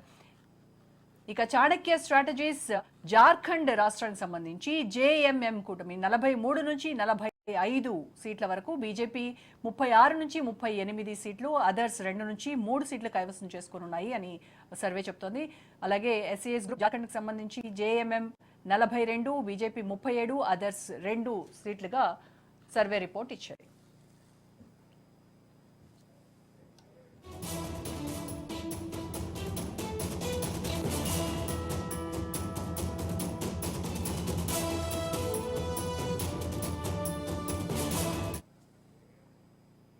రైట్, బాజీ గారితో మాట్లాడతాం. బాజీ గారు, 100కి 100% కాంగ్రెస్ పార్టీకే అన్ని సర్వేలు కూడా పాజిటివ్ గా ఉన్నాయని చెప్పారు. మరి ఎస్ఏఎస్ గ్రూప్ ఇప్పుడు మనకు అందినటువంటి ప్రస్తుతానికి ఈ 2 సర్వేలు ఇచ్చినటువంటి సమాచారం, సర్వే రిపోర్ట్స్ ప్రకారం చూస్తే ఎన్డీఏకు 127 నుంచి 135, ఇండి కూటమి 147 నుంచి 155 అని చెప్పారు. సో దీనిపై మీ కామెంట్ ఏంటి? అవునండి, నేను చెప్పాను కదా 150 వరకు 55 వరకు కూడా మాకు ఎడ్జ్ వస్తుంది మహారాష్ట్రలో. అది పెరగొచ్చు కూడా. అంటే ఇవి ఏదైతే ఎగ్జిట్ పోల్స్ ఉన్నాయో ఆ ఎగ్జిట్ పోల్స్ నే మనం కన్ఫర్మ్ చేసుకోవడానికి వీలేదు మేడం. కొంచెం అది ఆ మార్పు చేర్పులు +/- మనం చేసుకోవచ్చు. ఇప్పుడు చూస్తుంటే కనుక మాకైతే ధీమా ఉంది. ఖచ్చితంగా మేము 150 నుంచి 160 సీట్స్ మహారాష్ట్రలో మాకు వస్తాయి. ఓకే, సరే, ఇచ్చినటువంటి హామీల గురించి ఒకసారి మాట్లాడదాము. ఎంతవరకు అమల్లో సాధ్యమయ్యేటువంటి హామీలు మీ పార్టీ ఇచ్చింది అనుకుంటున్నారు బాజీ గారు? రైతులకు 3 లక్షల వరకు రుణమాఫీ అన్నారు, నిరుద్యోగులకు నెలకు 4,000 రూపాయల భృతి అని చెప్తున్నారు, 25 లక్షల ప్రభుత్వ ఉద్యోగాలు భర్తీ చేస్తామని చెప్తున్నారు, ప్రతి నెల 100 యూనిట్ల వరకు ఉచిత విద్యుత్ అన్నారు. ఇవన్నీ ఏ రకంగా అమల్లో సాధ్యమవుతాయి? ఖచ్చితంగా సాధ్యం అవుతాయండి. ఎందుకంటే నేషనల్ లెవెల్లోనే కాంగ్రెస్ పార్టీ కొన్ని మేనిఫెస్టోలో ఒక ప్రత్యేకంగా ఒక ప్యాటర్న్ ఉందండి. ఒక ప్యాటర్న్ ప్రకారంగానే నేషనల్ కాంగ్రెస్ పార్టీ మా అధిష్టానం ఏదైతే హామీలకు ఒక ప్యాటర్న్ రూపొందించిందో అదే ప్యాటర్న్ ని దేశంలో ఉన్న రాష్ట్రాల్లో కూడా మేము ఇంప్లిమెంట్ చేస్తున్నాము. ఎలక్ట్రిసిటీ విషయంలో కానివ్వండి, రైతుల రుణమాఫీ కానివ్వండి, మహిళలకు ఇచ్చిన హామీలు కానివ్వండి, అట్లా నిరుద్యోగుల వృత్తి కానివ్వండి, ఇవన్నీ కూడా ఖచ్చితంగా అమలు చేస్తామండి. ఎందుకంటే ఇవాళ మోస్ట్లీ అవన్నీ అవసరాలు ప్రజలు కోరుకుంటున్నవి అండి, ప్రజల ఆకాంక్షలు. ప్రజల ఆకాంక్షల ప్రకారమే మేనిఫెస్టో నేషనల్ లెవెల్ లో రూపొందించాము. కొంచెం అటు ఇటు మార్పు చేర్పులతోటి రాష్ట్రాల్లో కూడా అదే మేనిఫెస్టోని మేము ప్రకటించడం జరుగుతూ ఉంది. కర్ణాటకలో కానివ్వండి, మన తెలంగాణలో కానివ్వండి, అట్లాగే మరి ఏపీలో కూడా మేము అదే ప్యాటర్న్ ఫాలో అయ్యాము. అదే ప్యాటర్న్ మహారాష్ట్రలో కూడా ప్రకటించడం జరిగింది. ఖచ్చితంగా అవన్నీ కూడా అమలవుతాయి, అమలు చేసి తీరుతామండి. దానికే ఇబ్బంది లేదు మేడం. అంటే లోక్సభ ఎన్నికల్లో వచ్చినటువంటి రిజల్ట్స్ ఏవైతే ఉన్నాయో అవే పునరావృతం అవుతాయి అనేటువంటిది మీ ధీమా? ఖచ్చితంగా లోక్సభ ఎన్నికల్లో మాకు ఎడ్జ్ ఉంది. ఆ ఎడ్జ్ అలాగే అసెంబ్లీ ఎన్నికల్లో కూడా కంటిన్యూ అవుతుంది. ఓకే, కానీ చూస్తే బాజీ గారు, లోక్సభ ఎన్నికలప్పుడు ఉన్నటువంటి పరిస్థితులు వేరు, అసెంబ్లీ ఎన్నికలకు వచ్చేటువంటి అప్పుడుకి పరిస్థితులు వేరుగా ఉంటాయి. మనం చూస్తూ ఉన్నాం, చరిత్ర కూడా అదే చెప్తూ ఉంటుంది. సో మరి ఇప్పుడు ప్రభావితం చేసేటువంటి అంశాలు ఏంటంటే, యాక్చువల్ గా ఈ నేషనల్ వైడ్ గా కూడా చూస్తే కనుక ఎన్డీఏ గ్రాఫ్ పడిపోయింది. రకరకాల కారణాలు ఉన్నాయి. ఎన్డీఏ గ్రాఫ్ రోజు రోజుకి పడిపోతుంది. అట్లాగే ఏంటంటే కాంగ్రెస్ పార్టీ నేతృత్వంలో ఉన్న ఇండియా కూటమి బలపడుతూ వస్తుంది. అది ఆ ప్రభావం రాష్ట్రాల్లో కూడా ఖచ్చితంగా ఉందండి. ఖచ్చితంగా రాష్ట్రాల్లో కూడా ప్రజలు ఆలోచిస్తూ ఉన్నారు. మరి సురక్షితంగా ఉండాలంటే ఈ దేశానికి ఇండియా కూటమే ఖచ్చితమైన ఆల్టర్నేటివ్ అని చెప్పేసి మోడీ గారి విధానాల వల్ల, మోడీ గారి యొక్క కంటిన్యూగా ఉపయోగించే నినాదాల వల్ల హిందుత్వ నినాదాలు విసిగిపోయారు ప్రజలు. కాబట్టి లౌకికవాదాన్ని నమ్మే ప్రజలందరూ కూడా ఖచ్చితంగా కాంగ్రెస్ పార్టీ వైపే ఉన్నారు. చాలా మార్పు వచ్చిందండి దేశంలో. వచ్చే లోక్సభ ఎన్నికల్లో ఇంకా రిమార్కబుల్ మార్పు వస్తుంది. ఖచ్చితంగా నేషనల్ లెవెల్లో కూడా మేమే అధికారంలోకి వస్తాం. Right, okay. మస్తాన్ గారు, మహారాష్ట్ర మహారాష్ట్రలో చూస్తే కేవలం మహాయుతి అండ్ ఎంవీఏ మధ్య పోటీ అనుకోవడం కరెక్ట్ కాదు అనిపిస్తుంది. ఎందుకంటే మిగిలినటువంటి 4 పార్టీలు ఏవైతే ఉన్నాయో అవి కూడా చాలా విగరస్ గా ప్రచారం చేశాయి అండ్ వాళ్ళు కూడా ప్రజల్లోకి వెళ్లారు. వాళ్ళు ఏదైతే చేస్తామో వాళ్ళ మేనిఫెస్టో కానీ వాళ్ళ హామీలు కానీ చాలా క్లియర్ కట్ గా ప్రజలకు ఎక్స్ప్లెయిన్ చేశారు. సో ఆ పార్టీలను కూడా మనం క్యాలిక్యులేట్ చేయాల్సినటువంటి అవసరం ఎంతైనా ఉందంటారా? క్యాలిక్యులేట్ చేయొచ్చు కానంటే వాళ్ళ పార్టీలు ప్రజలు విశ్వసించే విధంగా వాళ్ళు ప్రచారానికి వెళ్ళారు, భారీ ఎత్తున వాళ్ళు మద్దతు కోరారు, అన్ని చేశారు. కానీ అక్కడ ఏవైతే ఆల్రెడీ ప్రజలు కూడా ఇప్పుడు ఎట్లా ఉంటుందంటే మనకి లోక్సత్తా లేదా ఆమ్ ఆద్మీ పార్టీలు నీతి నిజాయితీగా ఇప్పుడు మన జేడి లక్ష్మీనారాయణ గారు కూడా ఒక పార్టీ పెట్టారు. ఉన్నప్పటికీ కూడా ఏదైతే ప్రధాన పార్టీలు ఉంటాయో ఆ ప్రధాన పార్టీల వైపే ప్రజలు మొగ్గు చూపడానికి మనకు అనేక రాష్ట్రాల్లో కానీ జాతీయ స్థాయిలో కానీ మనం ఎన్నికలు చూడొచ్చు. ఎప్పుడో ఒక ఎక్స్పెరిమెంట్ బేసిస్. అంటే ఇప్పుడు మనకి పంజాబ్ తీసుకుంటే పంజాబ్ లో బీజేపీ కాంగ్రెస్ అయితే బీజేపీ లేకపోతే కాంగ్రెస్ గెలుస్తుంది అనేది ఎగ్జిట్ పోల్స్ అన్ని చెప్పాయి. కానీ అనూహ్యంగా ఆమ్ ఆద్మీ పార్టీ అక్కడ విజయం సాధించి ముఖ్యమంత్రి అక్కడ మంత్రివర్గాన్ని ఏర్పాటు చేసిన పరిస్థితి కూడా మనం చూడొచ్చు. అంటే అలాంటి ఎక్స్పెరిమెంట్ బేసిస్ ఇక్కడ మహారాష్ట్రలో కనిపించట్లేదు. ఎందుకంటే ఇప్పుడు వస్తున్న 3 ఏబీపీ మ్యాట్రిజ్ కూడా వచ్చింది. అది కూడా 150 దాదాపు ఎన్డీఏకి ఇచ్చింది. అదేవిధంగా చాణక్య, పీపుల్స్ పల్స్ ఇవన్నీ చూస్తా ఉన్నా కూడా ప్రధాన పార్టీలకి అంటే మిగతా ఏవైతే 4 పార్టీలు మీరు చెప్పారో ఆ 4 పార్టీలకు సంబంధించి నామమాత్రపు సీట్లే గెలుచుకుంటున్నాయి తప్పితే అక్కడ ప్రభావం చూపుతున్నాయి. మనకి ఏదైతే మనకి ఎగ్జిట్ పోల్స్ లో ఆ పార్టీల ప్రభావం ఎంత మేరకు ఉంది అనేది అక్కడ ఆయా స్థానాలు వాళ్ళు గెస్ చేస్తున్న దాన్ని బట్టి అర్థమవుతుంది. వాళ్ళు గెలిచినటువంటి స్థానాలు ఏవైతే ఉన్నాయో మళ్ళీ ఎలక్షన్ రిజల్ట్స్ తర్వాత ఇన్ కేస్ సర్వేలు చెప్పినట్టుగా అన్ని సీట్లు కనుక వాళ్ళకి వచ్చి ఉంటే ఆ సీట్లు చాలా కీలకం కాబోతాయి కదా. ఖచ్చితంగా అండి. మహారాష్ట్రలో మనకి 288 అంటే 145 మ్యాజిక్ ఫిగర్.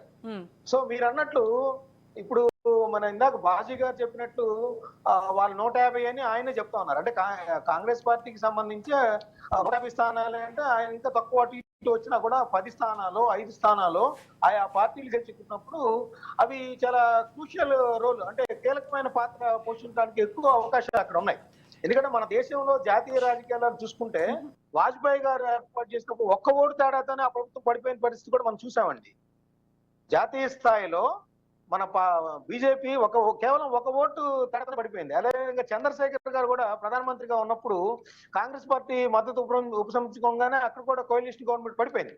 సో ఇక్కడ ఇన్ని కోalition గవర్నమెంట్స్ ఉన్నా కూడా ఇప్పుడు ఏవైతే ఈ 2 కూటములు కాకుండా మిగతా పార్టీలు గెలుచుకునే స్థానాలు ఈ 145 మ్యాజిక్ ఫిగర్ కనుక అటు ఎన్డీఏ కానీ మహాగాడికి కానీ మహాయుతి కానీ రాకపోతే ఖచ్చితంగా మీరు అన్నట్లు అవి కీలకమైన పాత్ర పోషించడానికి ఎక్కువ అవకాశాలు ఉన్నాయనేది ఇక్కడ చెప్పాల్సి ఉంటుంది. ఎందుకంటే మహారాష్ట్ర ప్రజలు మనం చూసినట్టయితే అక్కడ మన subject correction madam cinema actor గా పనిచేసి ఆమె ఇండిపెండెంట్ గా పోటీ చేసి గెలిచారు.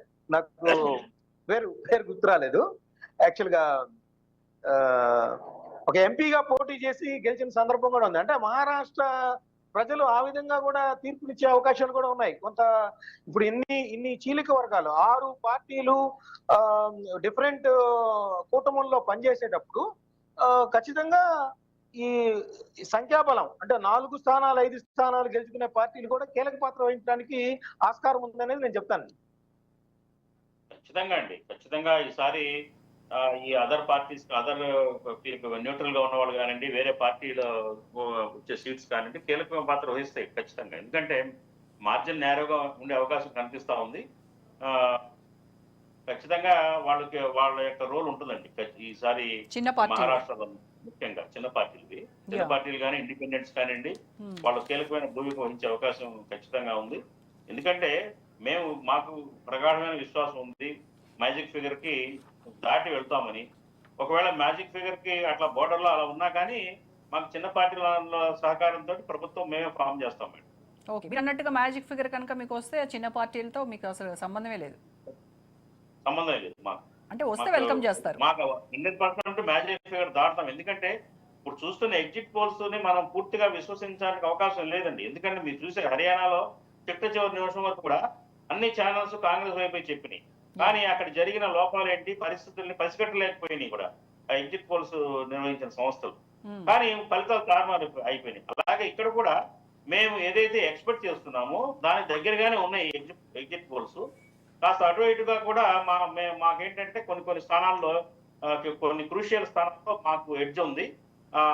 కాబట్టి మాకు నమ్మకం ఉంది, ప్రగాఢంగా నమ్ముతున్నాము మేమే గవర్నమెంట్. కానీ బాజీ గారు, Haryana exit polls, Haryana results తర్వాత ఈ సర్వే సంస్థలు కూడా సర్వే రిపోర్ట్స్ ఇవ్వడానికి కాస్త అటు ఇటు అవుతున్నాయి. ఏంటో ఏం జరుగుతుందో అంటే వాళ్ళు క్యాల్కులేట్ చేసినవి ఇంత రాంగ్ గా బయటికి కనిపిస్తూ ఉంటే ఎలా వీటిపైన క్రెడిబిలిటీ ఉంటుందనేది వాళ్ళకు కొంత బేజారవుతున్నటువంటి పరిస్థితి. సాధారణంగా గతానికి ఇప్పుడు చాలా తేడా వచ్చిందండి. గతంలో ఏంటంటే అంచనాలు వేయడానికి తేలిగ్గా ఉండేది. ఇవాళ ఈ సోషల్ మీడియా ప్రభావాలు కానివ్వండి, ఇంకోటి కానివ్వండి, ఇవాళ ప్రజల యొక్క నాడిని అందుకోవడంలో పట్టుకోవడంలో కూడా ఈ సర్వే సంస్థలు పూర్తిగా సక్సెస్ కాలేకపోతున్నాయి.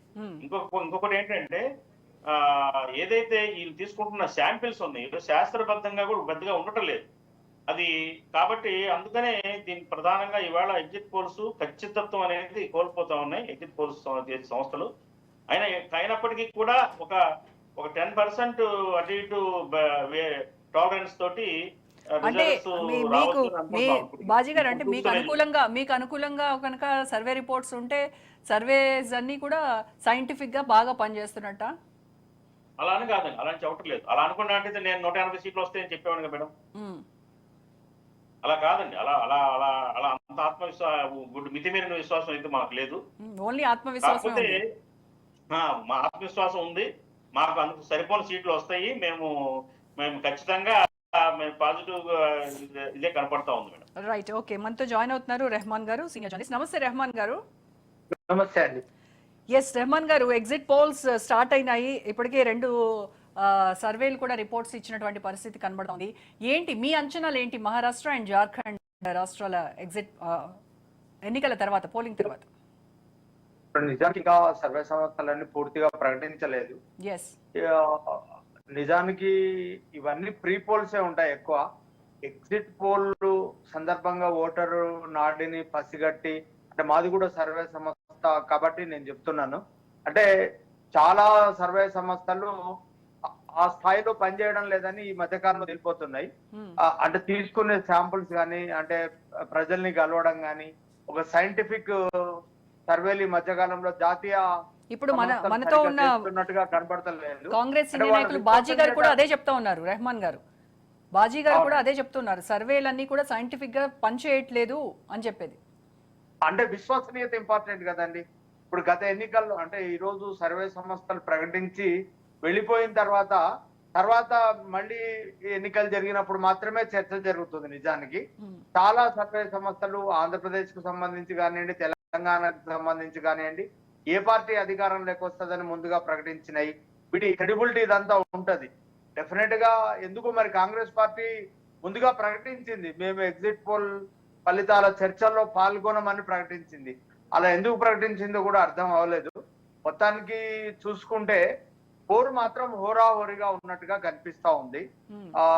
ప్రజలు గతంలో అక్కడ ప్రజాస్వామ్యబద్ధంగా ఎన్నికైనటువంటి ప్రభుత్వాలను కూల్చిన తర్వాత, అంటే ఒక సైలెంట్ ఓటింగ్ అనేది ఒకటి ఉంటదండి. అంటే ఓటర్ అనే వాళ్ళు ఎవరైనా సరే, అంటే ప్రజలు చివరిగా అంటే తమకుండే అవకాశం ఏంటంటే ఓటు హక్కును వినియోగించుకోవడం. ఆ ఓటు హక్కును వినియోగించుకొని ఆ పాలక పార్టీలకు బుద్ధి చెప్తారు ప్రజాస్వామ్యంలో. ఆ సైలెంట్ ఓటింగ్ ఎటు వెళ్ళింది అనేది పసిగట్టడంలో కూడా చాలా సర్వే సంస్థలు విఫలమవుతున్నాయి. మొత్తానికి సర్వే సంస్థల్ని ఏమి రిపోర్ట్లు వచ్చినాయి అనేటువంటి అంశాలని పక్కన పెడితే మొత్తానికి ఓటీ ఇండియా కూటమి అట్లానే ఎన్డీఏ కూటమి మధ్యనే హోరాహోరీగా ఉండేటట్టుంది. ఇంతకుముందు పెద్దలు అనలిస్టులు చెప్పినట్టుగానే ఈ చిన్న చిత్క పార్టీలకు కూడా డిమాండ్ పెరిగే అవకాశం ఉందండి.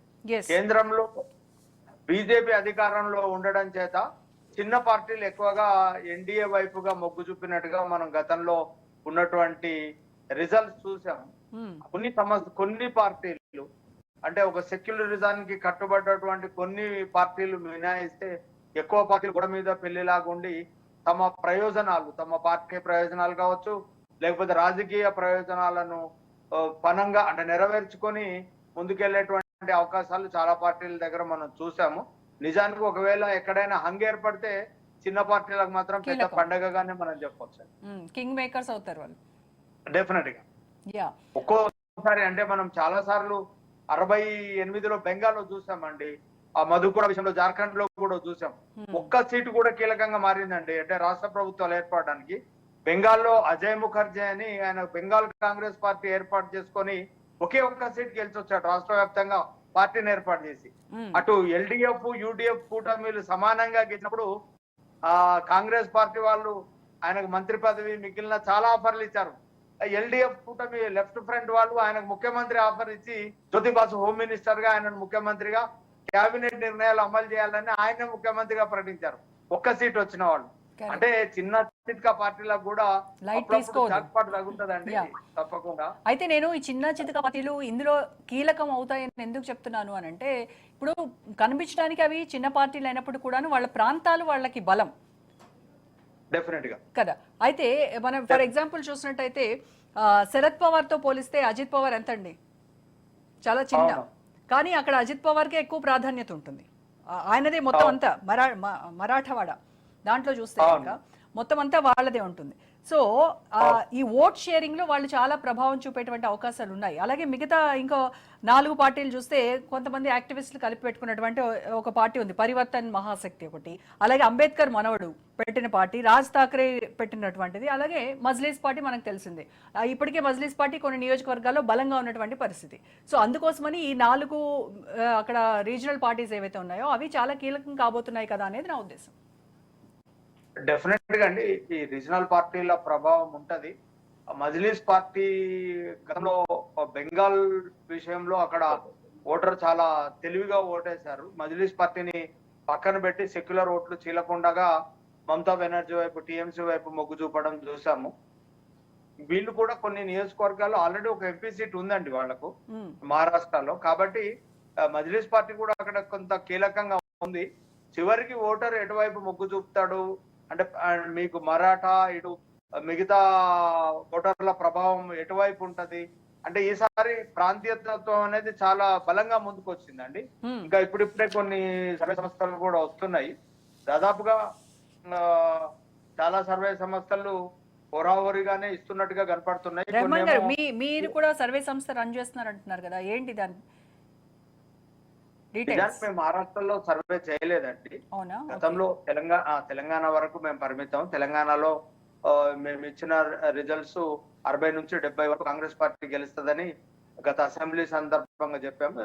మాక్సిమం బీఆర్ఎస్ 38 వరకు 37 వరకు వస్తాయని చెప్పినాం. అట్లానే కామారెడ్డిలో కేసీఆర్ గారు ఓడిపోతారని అన్ని ఛానల్లో చెప్పినాం. అప్పుడు అది అట్లానే వచ్చింది. అంటే ఇప్పుడు ఉన్నటువంటి సర్వే సంస్థలు సైంటిఫిక్ గా ప్రజల్లోకి వెళ్ళి శాంపుల్ సైజుని ఎక్కువ తీసుకొని పనిచేస్తే సర్వే సంస్థలు ఎప్పుడు తలకిందులు అయ్యే అవకాశం ఉండదండి. ఏదో తక్కువ శాంపుల్స్ తోటి ఒక అంచనాకు వస్తే మాత్రం అంటే అన్ని వర్గాల ప్రజల్ని కనుక వీళ్ళు డెఫినెట్ గా శాంపుల్స్ లో తీసుకొని ఉంటే రిజల్ట్స్ ఇట్లానే ఉంటాయి. ఈ హర్యానా లేకపోతే మిగిలిన సందర్భాలలో జరుగుతున్నటువంటి గతంలో 3 రాష్ట్రాల్లో జరిగినటువంటి ఎన్నికల్లో కూడా సర్వే సంస్థలు అనుకున్నట్టుగా రాలేదండి రిజల్ట్స్. కాబట్టి ఇప్పుడు ఎగ్జిట్ పోల్స్ తమ క్రెడిబిలిటీ సర్వే సంస్థలు తమ క్రెడిబిలిటీ కోల్పోతున్నాయి. తమ క్రెడిబిలిటీ నిలుపుకోవాలంటే డెఫినెట్ గా శ్రమించాలి. శ్రమిస్తే తప్ప అది సాధ్యం కాదు. కాబట్టి వీళ్ళ క్రెడిబిలిటీని పెంచుకోవడం కోసం ఈ నెక్స్ట్ డే మళ్ళీ రిజల్ట్ తర్వాత వీళ్ళ విశ్వసనీయత మీద వీళ్ళు ఏ సర్వే సంస్థ ఇచ్చినటువంటి రిజల్ట్ కరెక్ట్ గా వచ్చింది అనేటువంటి అంశాల మీద ఏ ఛానళ్లలో చర్చ జరగదండి. డెఫినెట్ గా ఏమైతుందంటే ముందుగా ఆ ఎగ్జిట్ పోల్ ఒక్కరోజే మాట్లాడతాం, తర్వాత వదిలేస్తాం వీటిని. కాబట్టి వీళ్ళని కూడా మళ్ళీ ఎక్కడో ఏదో రాష్ట్రంలో ఎన్నికలు జరిగినప్పుడు ఇప్పుడు గతంలో ఒక క్రెడిబిలిటీ ఉన్నటువంటి ఒక సంస్థ ఆంధ్ర రాష్ట్రంలో తాను చెప్పినటువంటి రిజల్ట్ కు పూర్తి భిన్నంగా వచ్చిందండి. కొంచెం అటు ఇటుగా ఉండొచ్చు, లేకపోతే హంగ్ ఏర్పడ్డప్పుడు వీళ్ళు పసిగట్టకపోవచ్చు. కానీ అబ్సల్యూట్ గా ఒకవైపు ప్రజలు వెళ్ళిపోయినప్పుడు ఇంకో పార్టీ గెలుస్తుంది అన్నప్పుడు ప్రజలకు అనుమానాలు వస్తాయండి. తెలంగాణలో చాణక్య సర్వే సంస్థ కానివ్వండి, ఆంధ్రాలో ఆరా సంస్థలు ఈ 2 భిన్నమైనటువంటి రిజల్ట్స్ ను చెప్పినాయి. ఆంధ్రాలో మీకు వైఎస్ఆర్సీపీ బంపర్ మెజార్టీతో గెలవబోతోందని. అంటే ఒకవైపు టీడీపీ ప్రపంచనం వైపు ఉన్నప్పుడు అంటే వాళ్ళు కనీసమైనటువంటి పల్సు మీడియా సంస్థలకు కూడా తెలుస్తుందండి. సర్వే చేయనటువంటి యాంకర్లకు కానివ్వండి, లేకపోతే అనలిస్ట్లకు కానివ్వండి, అట్లానే న్యూస్ ప్రజెంటర్లకు, వీళ్ళకందరికీ మామూలుగా ప్రజలతో ఎక్కువగా మాట్లాడతారు కాబట్టి సర్వే సంస్థలతో మాట్లాడినప్పుడు ఇలా ఉంది కదా అని వాళ్ళు కూడా షేర్ చేయడం చూస్తాం మనం. కానీ మొత్తం రిజల్ట్ కే భిన్నంగా వచ్చినప్పుడు మాత్రం అనుమానాలు తలెత్తుతాయి. చూడాలి మరి ఏం జరుగుతుంది అనేది వేచి చూడాల్సినటువంటి అవసరం. Okay, right. రెహమాన్ గారు, మరికొన్ని సర్వే రిపోర్ట్స్ కూడా మనకు వచ్చాయి. ఆయా సంస్థలు పీపుల్స్ పల్స్ అనేటువంటి సర్వే సంస్థ ఇచ్చినటువంటి ఎగ్జిట్ పోల్స్ ప్రకారం చూస్తే ఎన్డీఏ కూటమి 175 నుంచి 195 స్థానాలు, ఇండి కూటమి 85 నుంచి 112 స్థానాలు, అదర్స్ వాళ్ళు ఏమి ఇవ్వనట్టున్నారు. తర్వాత మహారాష్ట్ర పీమార్క్ సర్వే, మహారాష్ట్ర ఎలక్షన్స్ సంబంధించి పీమార్క్ సర్వే ఇచ్చినటువంటి రిపోర్ట్ ఎగ్జిట్ పోల్స్, ఎన్డీఏ 137 నుంచి 157 స్థానాలు, ఇండియా 126 నుంచి 146, అదర్స్ 2 నుంచి 8 స్థానాలు కైవసం చేసుకొని ఉంది అని చెప్తున్నారు. ఇక న్యూస్ 18 సర్వే కనుక చూస్తే ఎన్డీఏ 154, ఇండియా 128, అదర్స్ 6 సీట్లని గెలుచుకోబోతున్నట్టుగా చెప్పారు. సో రైట్, మనం మళ్ళీ డిబేట్లోకి అవుదాం. రైట్, మనతో జాయిన్ అవుతున్నారు అల్జాపూర్ శ్రీనివాస్ గారు, బీజేపీ సీనియర్ నాయకులు. శ్రీనివాస్ గారు నమస్తే అండి. నమస్కారం. శ్రీనివాస్ గారు, ఏంటి గెలుపుపై ధీమా ఏ రేంజ్ లో ఉంది మీ పార్టీ వాళ్ళకు, మీకు? ఇది భారతీయ జనతా పార్టీకి ఈ గెలుపు కొత్త ఏం కాదు. సుపరిపాలన అందించడంలో భారత రాజకీయాల్లో ఒక విశేషమైనటువంటి ఒక స్థానం సంపాదించినట్టు భారతీయ జనతా పార్టీ మొన్న ఈ మధ్యనే అనేక రకాలుగా మా మీద బీజేపీ అంటే దళితులకు వ్యతిరేకం, రాజ్యాంగం మారుస్తారు, అట్లా ఇట్లా అని చెప్పి బదనాం చేసే ప్రయత్నం చేసి అడ్వాంటేజ్ పొందే ప్రయత్నం చేసినారు. హర్యానా ఏ రకంగా దెబ్బతిన్నారో మనకు తెలుసు. సో అదే రకంగా ఇవాళ జార్ఖండ్ మరియు మహారాష్ట్ర కూడాను చాలా పటిష్టంగా కార్యకర్తలు, మా నాయకత్వం మొత్తంగా కూడాను గ్రౌండ్ లో మేము గత ఆ రాష్ట్రంలో, మహారాష్ట్రలో అయితే 2.5 సంవత్సరాలుగా ఏ రకంగా పరిపాలించినాం, కేంద్రం రాష్ట్ర ప్రభుత్వం యొక్క కాంబినేషన్ లో ఏ రకంగా అనేక స్కీమ్స్ కావచ్చు, అనేక డెవలప్మెంట్ యాక్టివిటీస్ కావచ్చు చేసిన కార్యకర్తలు చేసిన ప్రచారం కారణంగా ఇవాళ చాలా క్లియర్ కట్ మ్యాండేట్ ఇవ్వబోతున్న జనం. అది మాకు తెలుసు. I was there for 2 months అక్కడ. నేను మహారాష్ట్రలో ఎలక్షన్స్ పనిచేశాను. గడ్చిరోలి జిల్లాలో నేను పనిచేశాను అక్కడ కంటిన్యూగా 2 months. సో ఇది చాలా క్లియర్ కట్ మెజార్టీ రాబోతున్నది. ప్రజలకు కన్ఫ్యూజన్ లేదంటే సమన్వయం లేని, లేదంటే క్లారిటీ, సుపరిపాలన లేనటువంటి గవర్నమెంట్ కోరుకోవట్లేదు ప్రజలు. ఈ యొక్క గవర్నమెంట్ షిండే గారి నాయకత్వంలో ఏర్పడినటువంటి 3 పార్టీల యొక్క గవర్నమెంట్ మహాయుతి ప్రజలకు నచ్చింది. ఎటువంటి ఆరోపణలు కావచ్చు, అక్రమాలకు కావచ్చు అవకాశం లేకుండా చాలా బెస్ట్ కాంబినేషన్ లో ఆ యొక్క 2.5 సంవత్సరాలు మేము చూపించగలిగినాం అక్కడ. అంతకుముందు మరి ఉద్ధవ్ ఠాక్రే యొక్క సర్కారు ఏ రకంగా డిస్టర్బ్ కాబడింది, అంటే పరిపాలన చేయలేకపోయింది. కాంగ్రెస్ చేతుల్లో మరి ఆ యొక్క ఉద్ధవ్ ఠాక్రే ఏ రకంగా కీలు బొమ్మగా మారినారు. అలాగే శరద్ పవార్ ఒక కింగ్ మేకర్ లాగా వెనక ఉండి ఏ రకంగా చక్రం ప్రయత్నం చేసినారనే విషయం ప్రజలకు తెలుసు. సో కాబట్టే ఇక్కడ రాష్ట్ర ప్రభుత్వం వేరే కేంద్రంలో ఇంకోటి ఉంటే లాభం లేదు. మోదీ గారి యొక్క చరిష్మా ఇంకా ఇంకా పెరగకుండా ఉండాలి. వాళ్ళ స్కీమ్స్ మేము ఇక్కడ అప్లై చేస్తే, అమలు చేస్తే ఇక్కడ ఇబ్బందులు అవుతాయి, మోదీకి పేరు వస్తుంది అనే ఒక ఈర్ష్యతోని ఈ యొక్క మహారాష్ట్రలో మా ప్రభుత్వాన్ని ఏర్పడితే, మహావికాస్ అగాడి ఏర్పడితే ఇబ్బంది అవుతుందని చెప్పేసి ప్రజలు అర్థం చేసుకున్నారు. చాలా మ్యాండేట్ క్లారిటీ ఉన్నది. సమస్యల పరిష్కారం కోసం కేవలం బీజేపీ మాత్రమే విషయం ప్రజలు డిసైడ్ చేసినారు. ఇవాళ మీ సర్వేల ద్వారా అనేక సంస్థల సర్వేలు అన్ని కూడాను ప్రో ఎన్డీఏ మహాయుతి ఆగాడి ఏది మహారాష్ట్ర గురించి చెప్తారు. జార్ఖండ్ కూడా ఆరోపణలో 100% నిజం అని చెప్పేసి ప్రజలు నమ్ముతా ఉన్నారు. ఆ రాష్ట్రంలో ఉన్నటువంటి ఒక అపారమైనటువంటి ఖనిజ సంపద ఫైనాన్షియల్ గా సౌండ్ అయ్యేటువంటి అవకాశం ఉన్నది జార్ఖండ్. కానీ ఇప్పటికీ పేదరికంలో, ఇప్పటికీ అనేక ఫలాలు ఆ యొక్క ప్రజలకు అందేటువంటి పరిస్థితి లేదు. బికాస్ అక్కడ Jharkhand Morcha family ruled party, అవినీతి అక్రమాల యొక్క అడ్డాగా ఉన్నటువంటి పార్టీ. దాని కారణంగా ఆ ప్రాంతంలో మళ్ళా డెవలప్మెంట్ కు నోచుకోలేనటువంటి స్థితిలో ఉన్న కారణంగా అక్కడ కూడా ప్రజలు భారతీయ జనతా పార్టీని చాలా బంపర్ మెజార్టీతో గెలిపించే అవకాశం కనబడుతున్నారు. అయితే కాంగ్రెస్ పార్టీ వాళ్ళు కూడా మీరెంత ధీమాగా ఉన్నారో దానికి ధీటుగా అంతకంటే ధీమాగా ఉన్నామని చెప్తున్నారు. 170 మాకు రాబోయేటువంటి సీట్లు అని చాలా కాన్ఫిడెంట్ గా చెప్తున్నారు. ఇప్పటివరకు బాజీ గారు మనతో డిబేట్ లో పార్టిసిపేట్ చేశారు. బాజీ గారి వెర్షన్ ఇది. ధీమా కాంగ్రెస్ పార్టీ నాయకుల ధీమా గురించి మనకు తెలియదు కాదు. 303 సీట్లు ఉన్నటువంటి ఒక మోదీ గారే ఇంత ట్రాన్స్పరెంట్ అడ్మినిస్ట్రేషన్ అందించినట్టు మోదీ గారికి 240 వస్తే వాళ్ళు 99 మాత్రం వచ్చినాయి. కానీ ధీమా ఎంత ఉండే అంటే వాళ్ళు కూడా క్రాస్ కావచ్చు 400 ఆ స్థాయిలో ఉంది కాంగ్రెస్ ప్రచారం. అసలు అయిపోయింది. ఇక జైలు పంపుకునే రాజకీయాల్లో ఉండరు. అన్నం కదా. కాంగ్రెస్ పార్టీ ఏం సాధించింది? Congress party not even it could not cross, could not touch 100 triple number. Congress party ఉత్సాహంగా అతి విశ్వాసం ఆత్మవిశ్వాసంతో చెప్పుకోవడం కరెక్టే. కానీ ప్రజలు నమ్మాలి కదా. ప్రజలు కాంగ్రెస్ పార్టీకి మేము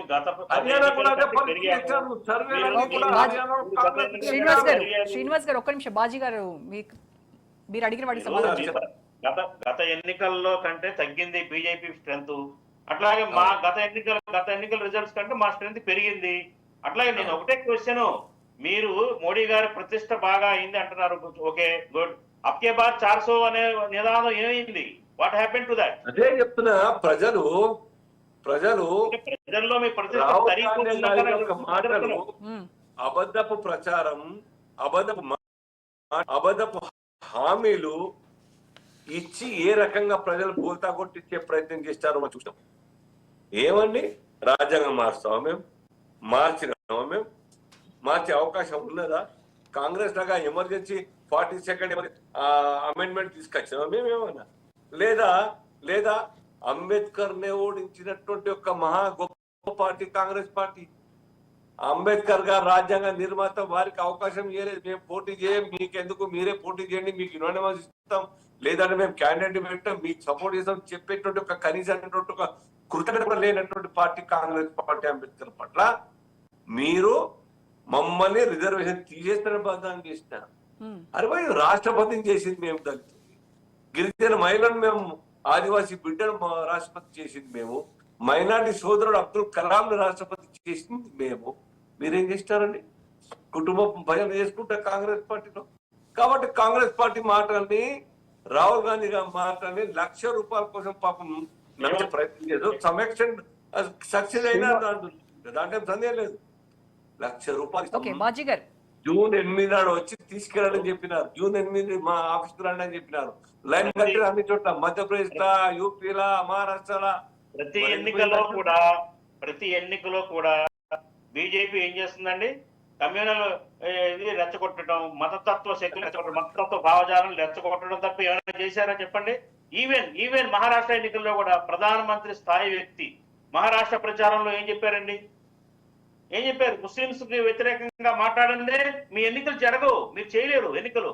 మీరు ఈ దేశంలో లౌకికవాదానికి విఘాతం కలిగించే విధంగా మాట్లాడకపోతే, మతతత్వాన్ని రెచ్చగొట్టకపోతే మీకు గెలుపు లేదు ఈ దేశంలో.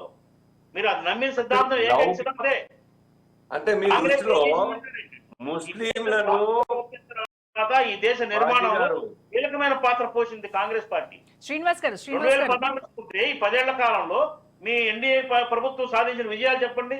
మీరు చెప్పిన హామీలు ఏమి నెరవేర్చారు చెప్పండి. రైట్, ఓకే శ్రీనివాస్ గారు మాట్లాడండి. నిజంగానే బీజేపీ పార్టీ మత విద్వేషాలను రెచ్చగొట్టి ఎన్నికల్లోకి వస్తూ అదే నినాదంగా ముందుకెళ్తున్నారా? అదే మీ గెలుపుకి ఇదవుతుందా? మీరు చూడండి, Congress ruled states, Congress regime లో చూడండి, మత ఘర్షణలు, కర్ఫ్యూలు ఎన్ని రాష్ట్రాల్లో జరుగుతుండే ఒకసారి లెక్క గుర్తు చేసుకోమని చెప్పండి. 2014 నుంచి ఇప్పటిదాకా ఈ దేశంలో మోదీ గారు వచ్చిన తర్వాత లా అండ్ ఆర్డర్ ఏ రకంగా కంట్రోల్ చేసినాం, కశ్మీర్ మొత్తం హింసాకాండ మొత్తం కూడా కర్బు చేసి ఏ రకంగా డెమోక్రటిక్ సిస్టమ్ తోనే అక్కడ పరిపాలన మొదలైపోయింది, ఏ రకంగా ఈ యొక్క మత ఘర్షణ లేకుండా జరుగుతుండే కాంగ్రెస్ హయాంలో. మహారాష్ట్ర కావచ్చు, లేదంటే హైదరాబాద్ కావచ్చు, లేదంటే యూపీ కావచ్చు, లేకుంటే బీహార్ కావచ్చు, కశ్మీర్ కావచ్చు, మరి ఎక్కడా కూడా మోదీ గారు అచిత్రం కాలేదే. మీరు మతం అంటే హిందువులకు వ్యతిరేకంగా మాట్లాడితే డెమోక్రటిక్ వాల్యూస్ మీకు, ముస్లిం క్రిస్టియన్లకు ఫేవర్ గా మాట్లాడి అప్పిచ్చేస్తే మీరు మా ప్యూర్లీ సెక్యులరిస్ట్. మీ యొక్క సిద్ధాంతం కాంగ్రెస్ పార్టీ. మీ దృష్టిలో హిందువులకు వాల్యూ లేదు. మీ దృష్టిలో హిందూ ఒక విశ్వాసం అనే విశ్వాసం, వాళ్ళకు దేనైతే నమ్ముతారో వాళ్ళ భావనకు గౌరవించే అలవాటు మీకు లేదు. మమ్మల్ని హిందువుల్ని తిడితేనే మీకు ఓట్లు పెడితేనే ఉద్దేశంతోనే ఏదైనా మాట్లాడే సిద్ధంగా ఉంటారు. ఇక్కడ కాదు, విదేశాలకు పోయి మాట్లాడతారు హిందువుల పట్ల. మాట్లాడి చూసినాము. మణిశంకర్ శశి థరూర్ ఏం మాట్లాడారు, రాహుల్ గాంధీ హిందుత్వాన్ని బ్యాన్ చేయాలని చెప్పారు. హిందుత్వం అనే ఒక టెర్రరిజం సంబంధించినటువంటి అని చెప్పి ఆయన చెప్తారు హిందుత్వం అంటే. ఇదే అంటే అర్థం కాదు. మీ అదే పార్టీ చూడండి, డిఎంకే ఎట్లా మాట్లాడినారు, కళానిధి మారన్ కావచ్చు, శ్రీనివాస్ గారు అయితే మీరు ప్రజా సంక్షేమం కోసం, ప్రజల కోసం పనిచేసేటువంటి పార్టీ కదా, మరి గత ఎన్నికల్లో ఇచ్చినటువంటి హామీలు ఏ మేరకు నెరవేర్చారు? ఇప్పుడు ప్రజెంట్ మాత్రం బోల్డ్ అని ఫ్రీ బీస్ అంతా ఆఫర్ చేశారు ప్రజలకు. గతంలో ఇచ్చిన హామీల పరిస్థితి ఏంటి? దేశం విడిపోయిన బ్లాక్ మనీ, దేశం పోయిన విడిచెల్లిన వాళ్ళని పట్టుకొస్తామని చెప్పారు. ఏం చేశారు? బ్లాక్ మనీ వస్తుందని ఏం చేశారు? 20 లక్షల ఉద్యోగాలు. శ్రీనివాస్ గారు, ఇంకొక విషయం ఏంటంటే మరాఠాలను ఓబీసీలో చేర్చుతామని చెప్పారు. దానిలో మీరు ఫెయిల్ అయ్యారా కదా? యాడ్ చేసింది వాస్తవమే, ఓబీసీలకు ఇచ్చింది వాస్తవమే, అక్కడ కోర్టులో ఉంది, సుప్రీం కోర్టులో ఉంది, సమీక్షని అమలు చేసింది వాస్తవమే. బట్ రాజ్యాంగ పరమైన పరిమితులు ఉన్నాయి అక్కడ దేశం మొత్తంలో కూడాను. బియాండ్ 50% పోయే అవకాశం లేదు.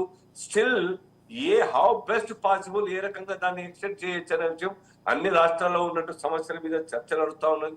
బట్ సుప్రీంకోర్టు యొక్క స్ట్రింజెంట్ లైన్స్ ఉండడం కారణంగా 50% దాటే పరిస్థితి లేదు.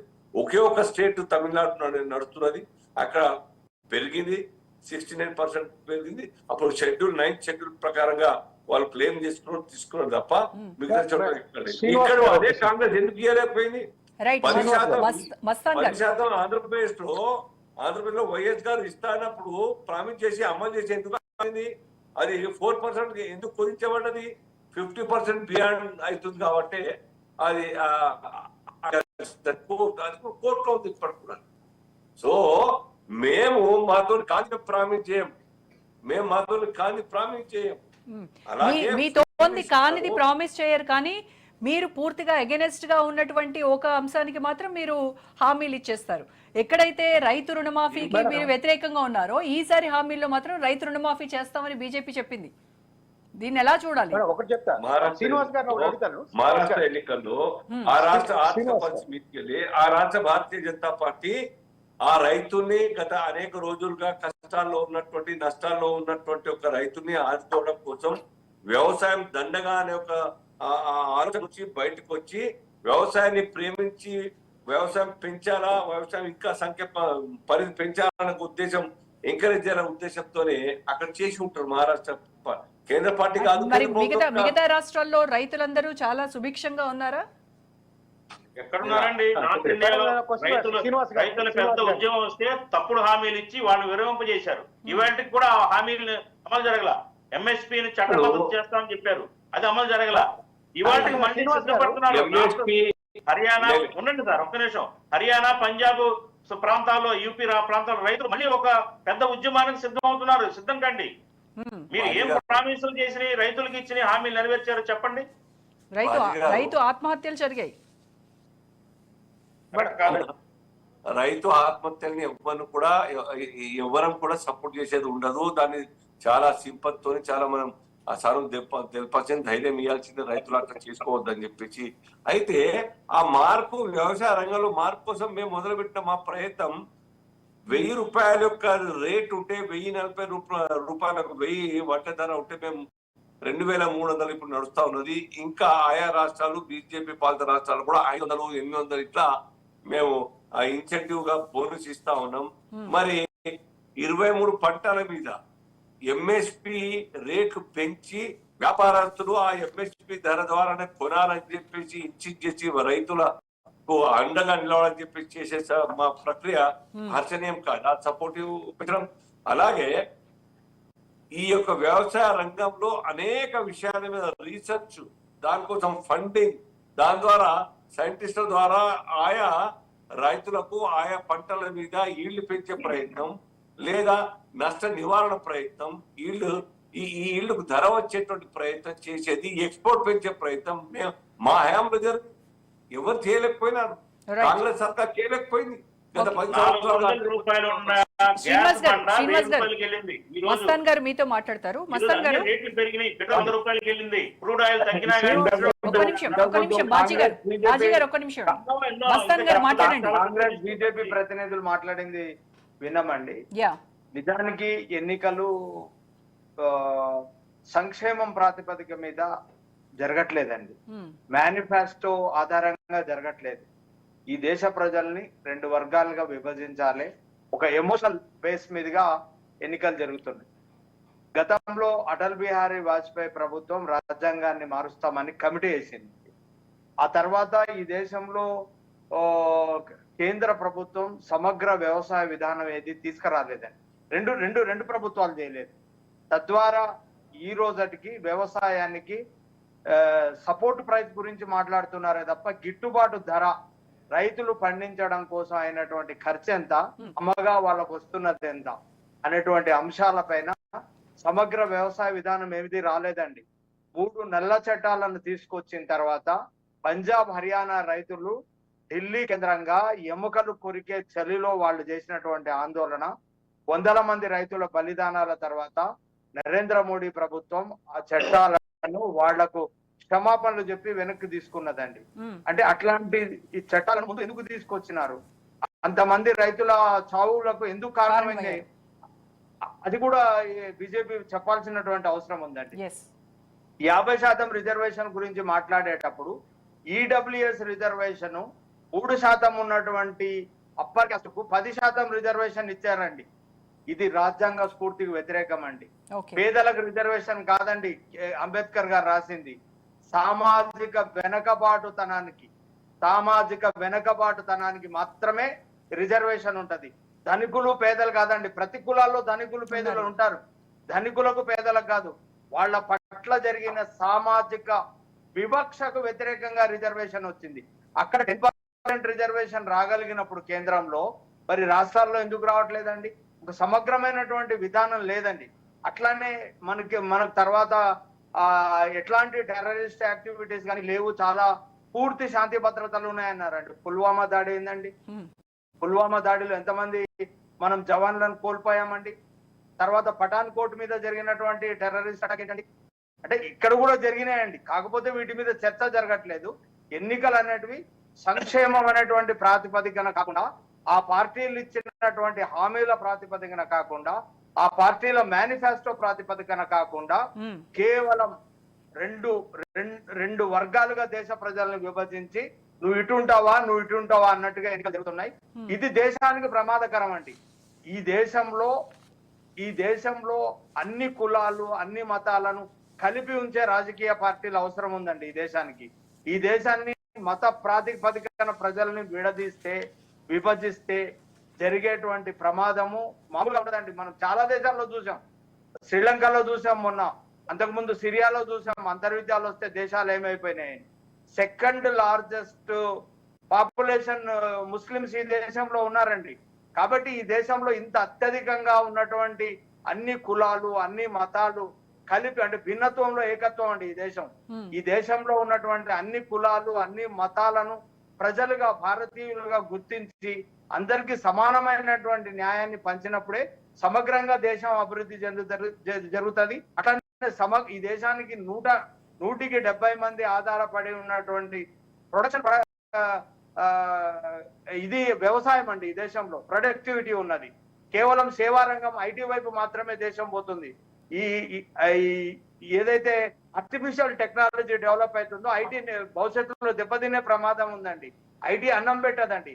అన్నం పెట్టే రైతాంగాన్ని ఈ ప్రభుత్వాలు విస్మరించినంత కాలం, రైతుల్ని వ్యవసాయాన్ని విస్మరించినంత కాలం ఈ దేశం అభివృద్ధి చెందదండి, రైట్ దేశంగా ఉండదు. శ్రీనివాస్ గారిని మాట్లాడిద్దాం. శ్రీనివాస్ గారు, శ్రీనివాస్ గారు, నేను రోజా గారు, నేను మస్తాన్ గారు శ్రీనివాస్ గారిని మాట్లాడండి. ప్రశ్న యా యా ఇప్పుడు యాక్చువల్ గా మరాఠాకి ఓబీసీ రిజర్వేషన్ అని చెప్పేసి మీరు ప్రస్తావించారు శ్రీనివాస్ గారు, చాలా బాగా గుర్తు చేశారు. యాక్చువల్ గా ఇప్పుడు ఆయనేమో శ్రీనివాస్ గారు చెప్పడం ఏంటంటే సుప్రీంకోర్టు గైడ్ లైన్స్ ఒక తమిళనాడులో మాత్రమే అది అమలవుతుంది, అది కూడా ప్రత్యేక పరిస్థితి దృష్ట్యా అని చెప్పేసి అన్నారు. ఆ రిజర్వేషన్ హామీ ఇచ్చేటప్పుడు తెలియదా ఎగ్జాక్ట్లీ భారతీయ జనతా పార్టీకి అది అది గ్రౌండ్ లెవెల్లో కానీ క్షేత్రస్థాయిలో అమలుకు సాధ్యం కాదు, అది కేవలం ఓట్లు దండుకుంటానికి మాత్రమే చేసినట్టుగా కనిపిస్తా ఉంది కదా. రాహుల్ గాంధీ గారు ఏదైతే ముస్లింలు మేము రిజర్వేషన్ ఇస్తామంటే అమిత్ షా గారు నిన్న వాదన చేశారు, మీరు కాదు మరో 4 తరాలు వచ్చినా కూడా ముస్లింకి రిజర్వేషన్ ఇవ్వడం సాధ్యం కాదని చెప్పి ఆయన చాలా స్పష్టంగా చెప్పారు, వార్న్ కూడా చేశారు అట్లా ముస్లింకి రిజర్వేషన్ ఇచ్చే విషయం మీద.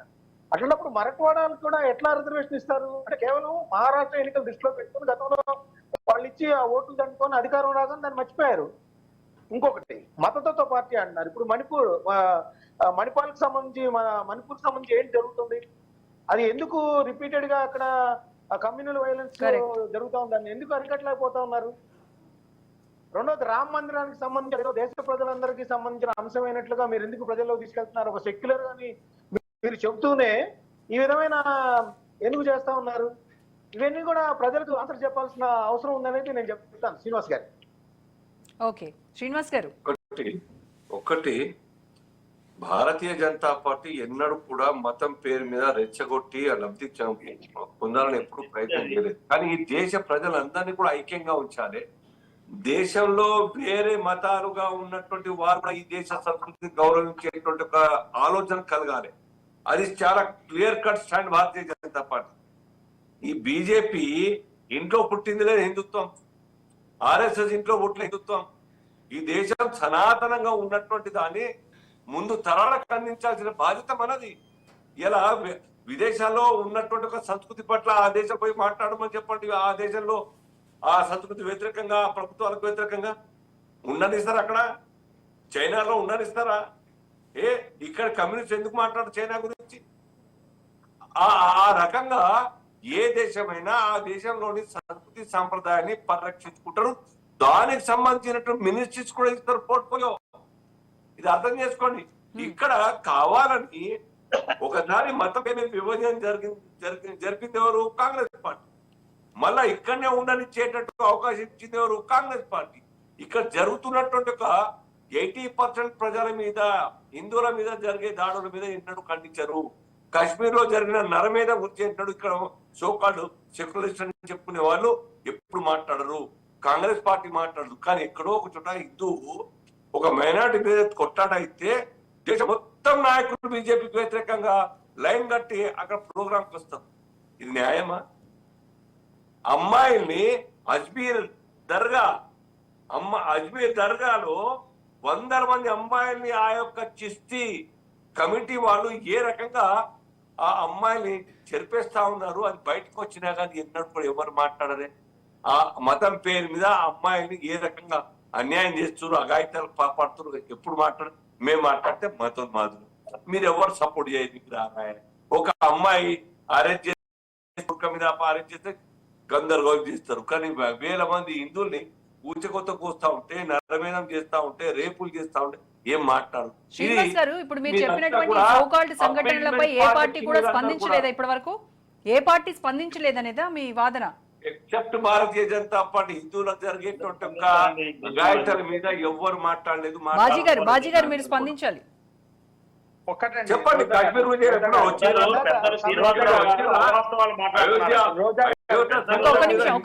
జరిగినటువంటి రైల్వే భోగి మంట కలిపితే 64 మంది మా హిందువులంతా రామ భక్తులు చనిపోతే ఎప్పుడైనా ఖండించిరా? పొలిటికల్ పార్టీకి ఉండాల్సింది అందరూ సమానమైన ఆలోచన ఉండాలి. ఓట్ల కోసం మతాన్ని వాడుకోవడం మంచిది. మహిళలకి అన్యాయం జరిగిన, అకృత్యాలు జరిగినా ప్రతి పార్టీ కూడా ఖండిస్తా ఉన్నారు. కాంగ్రెస్ పార్టీ మొదటి నుంచి ఖండిస్తా అన్ని అవాస్తవాలు ఈవేళ ఒకటే ఒక నిమిషం ఉండండి సార్, నేను మాట్లాడినివ్వండి. మీరు మాట్లాడడానికి కామ్గా విన్నాను, నన్ను మాట్లాడినివ్వండి. ఈవేళ ప్రతి గంటకి 4 మహిళల మీద అత్యాచారాలు జరుగుతున్నాయి మీ పరిపాలనలో. ఈవేళ అది తీయండి, రికార్డ్ తీయండి, స్టాటిస్టిక్ తీయండి. గంటకి 4 మహిళలు అరాచక అత్యాచారాలకు గురవుతున్నారు. ఏం చేస్తున్నారు మీరు? ఏం పరిపాలిస్తున్నారు 10 ఏళ్ల నుంచి? చెప్పండి, ఎక్కడ మీరు కంట్రోల్ చేయగలుగుతున్నారు? ఏదో 1-2 ఉదాహరణలు చూపించి అలా మొత్తాన్ని బ్లేమ్ చేసే ప్రయత్నం చేయొద్దు దయచేసి. ఏ పార్టీ అయినా ఈ దేశంలో సెక్యులర్ దేశం, ఏ పార్టీ కూడా మహిళలకు అన్యాయం జరిగినా, ఇంకో మతానికి అన్యాయం జరిగినా, ప్రజలకు అన్యాయం జరిగినా తప్పకుండా స్పందిస్తారు, ఖండిస్తానే ఉన్నారు. మీరే దీన్ని దేశాన్ని కాపాడుతున్నట్టు మాట్లాడితే మీరే మాట్లాడితే ఒకటే చెప్తున్నా నేను. మీరు 10 సంవత్సరాల నుంచి అధికారంలో ఉన్నారు. మీరు 10 సంవత్సరాల నుంచి అధికారంలో ఉన్నారు. ఈ దేశంలో మెజారిటీ హిందువులు. మళ్ళీ మీరు హిందుత్వానికి ఏదో నష్టం జరిగిపోతుంది, హిందుత్వానికి అరాచకం చేస్తున్నారని ఒక గగ్గోలు పెడతా ఉంటారు. ఇది ఎక్కడ న్యాయం అండి? మీరు హిందుత్వ పార్టీగా మీరు 10 ఏళ్ల నుంచి అధికారంలో ఉన్నారు. ఈ దేశం మెజారిటీ హిందువులు. హిందుత్వానికి ఏదో నష్టం చేసేస్తున్నారని చెప్పేసి గగ్గోలు పెడతారు. చాలా అన్యాయం అండి, చాలా అన్యాయమైన వాదన. కాంగ్రెస్ పార్టీ జీవితంలో 150 సంవత్సరాల జీవితంలో ముస్లిం మహిళలకు జరిగేటువంటి ఒక దురాచారాల, అక్రమాలు, అఘాయిత్యాల మీద ఎన్నడూ స్పందించినారా మీరు? ఒక మాట తలాక్ అని చెప్పేసి ఇంటికెళ్ళి వదిలేసి పంపించేటువంటి దురాచారాన్ని వినగానే ఆయన కరెక్ట్ కాదు, రూపుమాపాలని ఒకే మాట అది చాలా పెద్ద డిబేట్ అవుతుంది. మీరు ఎన్నిక వస్తే ఒక ముస్లిం సంబంధించిన ఒక అంశాన్ని తీసుకొస్తారు. ఇప్పుడు తాజాగా మహారాష్ట్ర, జార్ఖండ్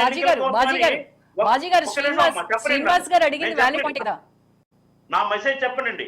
ఇవాళ ప్రతి ఎన్నికకి ఒక మతతత్వమైన అంశాన్ని తీసుకొస్తారు వీళ్ళు. ఈసారి మహారాష్ట్ర, జార్ఖండ్ ఏం తెచ్చారమ్మా? వక్ఫ్ బోర్డు సవరణ చట్టం. దాని మీద పెద్ద గగ్గోలు పెడతారు, దాన్ని ఎన్కాష్ చేసుకోవడానికి ప్రయత్నం చేస్తున్నారు. ప్రతి ఎన్నికకి ఒక అంశాన్ని తీసుకొస్తారు, దాని ఆధారంగానే గెలుస్తున్నారు. వీళ్ళు చేసిన అన్యాయం ముస్లింలలో ఉన్నటువంటి మహిళల మీద జరిగే దాని మీద కాంగ్రెస్ పార్టీ ఖండిస్తుందా? ఖచ్చితంగా ఖండించిందండి. అనేక అంశాలు ఉన్నాయి. ఖచ్చితంగా మీరు ఈ దేశాన్ని పరిపాలించడానికి 10 ఏళ్ల నుంచి చేస్తున్నారు. కాంగ్రెస్ పార్టీ స్వాతంత్రం వచ్చిన దగ్గర నుంచి అనేక దఫాలుగా ఈ దేశ నిర్మాణంలో కానివ్వండి, జాతి నిర్మాణంలో కానివ్వండి అనేక సంస్కరణలు తీసుకొచ్చింది. అది మర్చిపోకూడదు. మీరు చేసిన అన్యాయాలు, అక్రమాలు రెహమాన్ గారు, మీరు చేసిన హామీలు ఏంటి? ఇవాళ మధ్యతరగతి ప్రజలు బతికే పరిస్థితి ఉందా దేశంలో? కార్పొరేట్ గవర్నమెంట్ ఇది. మేలు జరిగే పరిస్థితి లేదు ఈ దేశంలో. ప్రజల కోసం చేస్తుంది కాబట్టి ఓట్లేస్తా ఉన్నారు, గెలిపిస్తా ఉన్నారు. రెహమాన్ గారు మాట్లాడండి. ఈ దేశంలో సంస్కృతి సాంప్రదాయాలు, మా సంస్కృతుల్లో సాంప్రదాయాల్లో ఎవరు జోక్యం చేసుకోకూడదు అనేటువంటి వాదన ఇప్పటి నుంచి లేదండి. ఇది చాలా పురాతనంగానే ఉంది. ఈ దేశంలో సతీ సహగమనం ఉండేదండి. ఈ దేశంలో దేవదాసి వ్యవస్థ ఉండేదండి. ఈ దేశంలో బాల్య వివాహాలు ఉండేవి. ఈ దేశంలో వితంతు వివాహాలు నిర్మూలన జరగకుండా ఉండేటువంటి చట్టం ఉండేదండి. అంటే ఒక సాంప్రదాయం ఉండేది. అట్లానే అనేకమైనటువంటి అంశాల మీద ఈ మతంలో, ఏ మతంలోనైనా దుస్సంప్రదాయాలని డెఫినెట్ గా, అంటే సామాజిక పరంగా ఉండేటువంటి దుర్మార్గమైనటువంటి ఆచారాలను ఎక్కడైనా తీసేయాల్సిందే, అవి ఏ మతంలో ఉన్నా. కానీ ఎవరు ఏం తినాలా, ఎవరి వేషాధారణ ఎట్లుండాలా అనేటువంటి అంశాలలో జోక్యం చేసుకునేటువంటి అధికారం మాత్రం ఎవరికి లేదండి. హిజాబ్ ధరించాలా వద్దా అనేది వాళ్ళ ఫండమెంటల్ రైట్ అండి. పగిడి సిక్కులు ధరించాలా వద్దా అనేది వాళ్ళకు ఉండేటువంటి భారత రాజ్యాంగం ఇచ్చినటువంటి ప్రాథమిక హక్కు అండి. మతాన్ని అనుసరించడం, పొట్టు పెట్టుకోవాలా వద్దా అన్నది ప్రాథమిక హక్కు అండి. మనుషుల మతాచారాల్లోకి, మనుషులు ఆహార అలవాట్లోకి వీళ్ళు జోక్యం చేసుకునేటువంటి అధికారం లేదండి. రకరకాల పద్ధతులతోటి, రకరకాల దీంతోటి ఆధిపత్యాన్ని, ఎవరు ఏది తినాలా, ఎవరు ఏది తినకూడదు అని రాజ్యాంగబద్ధంగా మనుషులు జీవించాలి తప్ప ఈ దేశంలో సంస్కృతులు సాంప్రదాయాలు అనేటువంటివి 56 ఏదైతే మనకు జనవరి 26వ తేదీన 51న ప్రజాప్రభుత్వం అయితే ఏర్పడిందో, భారత రాజ్యాంగం అమల్లోకి వచ్చిందో, సంస్కృతులు సాంప్రదాయాల బద్ధంగా ప్రజలు జీవించాల్సిన పని లేదండి. ప్రజలు రాజ్యాంగబద్ధంగా జీవించాలి. రాజ్యాంగానికి వ్యతిరేకంగా ఎవరైనా నడుచుకుంటే, రాజ్యాంగానికి భిన్నంగా ఎప్పుడైనా వ్యవహరిస్తే అది నేరం అవుతుందే తప్ప, మాకు హిందుత్వం వేరు, హిందువులు వేరండి. హిందుత్వం అనేది ఒక పొలిటికల్ ఎజెండా, ఒక రాజకీయమైనటువంటి ఎజెండా. ప్రజలందరినీ ఒక మతపు గొడుగు కిందకు తీసుకొచ్చి ఆ మత ప్రాతిపదికన దేశ ప్రజల్ని విభజించాలనేటువంటి ఒక దుర్మార్గమైనటువంటి ఆలోచన అది. ప్రజలందరూ కలిపి ఉండేటువంటి రాజకీయ పార్టీలు ఈ దేశానికి అవసరం ఉన్నది. ప్రజలకు అందరికీ ఒక సోదర భావం, ప్రజలందరూ కలిసిమెలిసి జీవించేటువంటి ప్రాతిపదికన దేశంలో గత ఎన్నికల్లో, పార్లమెంట్ ఎన్నికల్లో ఏం విన్నామండి? ఒకవేళ కాంగ్రెస్ పార్టీ గెలిస్తే హిందువుల తాలిబొట్లను తీసుకెళ్తారు, లాక్కెళ్తారు అనేటువంటి ఒక మాటను దేశ ప్రధానమంత్రి మాట్లాడిండండి. మాట్లాడదండి. మన్మోహన్ సింగ్ గారు ఏం మాట్లాడినారు ప్రధానమంత్రిగా ఉన్నప్పుడు? ఏం మాట్లాడినారండి? ఏం మాట్లాడినారు? ప్రథమ హక్కు ఆస్తుల మీద, పైసా మీద, స్కీమ్ల మీద ప్రథమ హక్కు ముస్లింలదని చెప్పి, మైనారిటీ అని చెప్పి అది మాట్లాడింది అప్పిస్మెంట్ కాదా? మేమే మాట్లాడినాం. ఈ దేశంలో అల్పసంఖ్యాకులకు లేదా మొదటి ముద్ద తినే అవకాశం ఉంటుందండి. ఎవరైతే మొదటి ముద్ద తినే అవకాశం ఉంటది. మన ఇంట్లో పుట్టిన చిన్న రాజ్యాంగాలు ఉన్నదా? ఇప్పుడే రాజ్యాంగం ప్రకారం అని రాజ్యాంగాలు ఉన్నాయి. అట్లా మొదటి ఎక్కాలని అంటే తాలిబొట్లు లాక్కపోతారని చెప్పి వాళ్ళు ఎక్కడైనా ప్రకటించారండి? తాలిబొట్లు తీసుకెళ్తారని దేశ ప్రధాని చేస్తే ఎన్నికల కమిషన్ కూడా ఈ దేశంలో మాట్లాడలేదండి. రాజ్యాంగబద్ధమైనటువంటి సంస్థ. ఇప్పుడు మన్మోహన్ సింగ్ కాంగ్రెస్ పార్టీలో ఆ పార్టీకి అధ్యక్షుడుగా లేడు. ఆయన 10 సంవత్సరాలు అయిపోయింది. మన్మోహన్ సింగ్ క్రియాశీల రాజకీయాల్లో నుంచి వెళ్లిపోయి 10 ఏళ్ల తర్వాత ఆయన ఎప్పుడూ మాట్లాడినటువంటి అంశం రాజకీయాల్లో. ఒక్క నిమిషం రెహమాన్ గారు, ఒక్క నిమిషం. రెహమాన్ గారు ప్రతి గడిచిన క్షణం పలికిన మాట చరిత్రని గుర్తుపెట్టుకోండి. అప్పుడు మాట్లాడింది కరెక్ట్ కాదు. ఆ రోజు మాట్లాడితే తప్పుగానే ఎప్పుడు చరిత్రలో ఉండిపోతారు. మీరు ఎన్నడన్నా ఖండించినారా? హిందువుల అమ్మాయిని కళ్ళ ముందర ఎత్తుకపోతా ఉంటే ఖండించినా? మీరు ఒక తాళి గురించి చెప్తా ఉన్నారు. మీరు చేసిందే అది కదా. ఎప్పుడు జరిగిందండి? ఎక్కడ జరిగినాయండి? దగ్గర జరుగుతా ఉన్నది. గత అనేక దశాబ్దాలు ఇది మరి మనం కేంద్ర ప్రభుత్వం వైఫల్యంగా భావించవచ్చా? ప్రతిరోజు అజ్మీర్ దర్గాలో దుర్మార్గాలు జరుగుతా ఉంటే కేంద్ర ప్రభుత్వం ఎందుకు చర్యలు తీసుకోవడం లేదు? వహిస్తా ఉన్నది. ఎఫ్ఐఆర్ అయినాయి, అరెస్టులు అయినాయి, లవ్ జిహాద్ కేసులు అవుతా ఉన్నాయి. కానీ కుట్రపూరితంగా ఈ దేశంలో అటువంటి శక్తులు లవ్ జిహాద్ సుప్రీం కోర్టు చేస్తున్నాయి.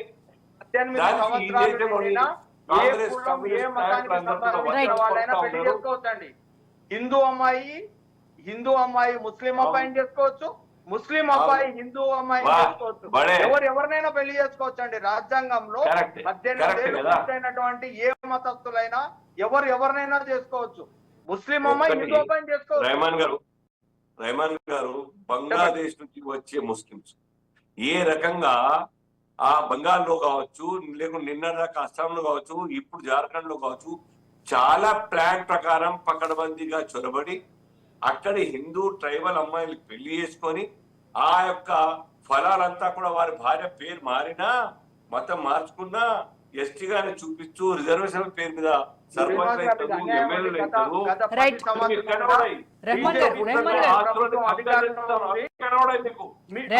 శ్రీనివాస్ గారు ఒక్క నిమిషం, డిబేట్ కంటిన్యూ. మీరు అవమానపరుస్తున్నారు. ఒక్క నిమిషం అండి రెహమాన్ గారు, సైనికులు మీరు అవమానపరుస్తున్నారు. వినండి. ఈ దేశంలో బిఎస్ఎఫ్ కాదని దేశంలోకి చొరబాటుదారులు రావడం అంటే అది కేంద్ర ప్రభుత్వం వైఫల్యం అండి. రైట్, ఓకే రెహమాన్ గారు ఒక షార్ట్ బ్రేక్ తీసుకుందాం డిబేట్ లో. జార్ఖండ్ అలాగే మహారాష్ట్ర రాష్ట్రాల్లో పోలింగ్ ముగిసింది.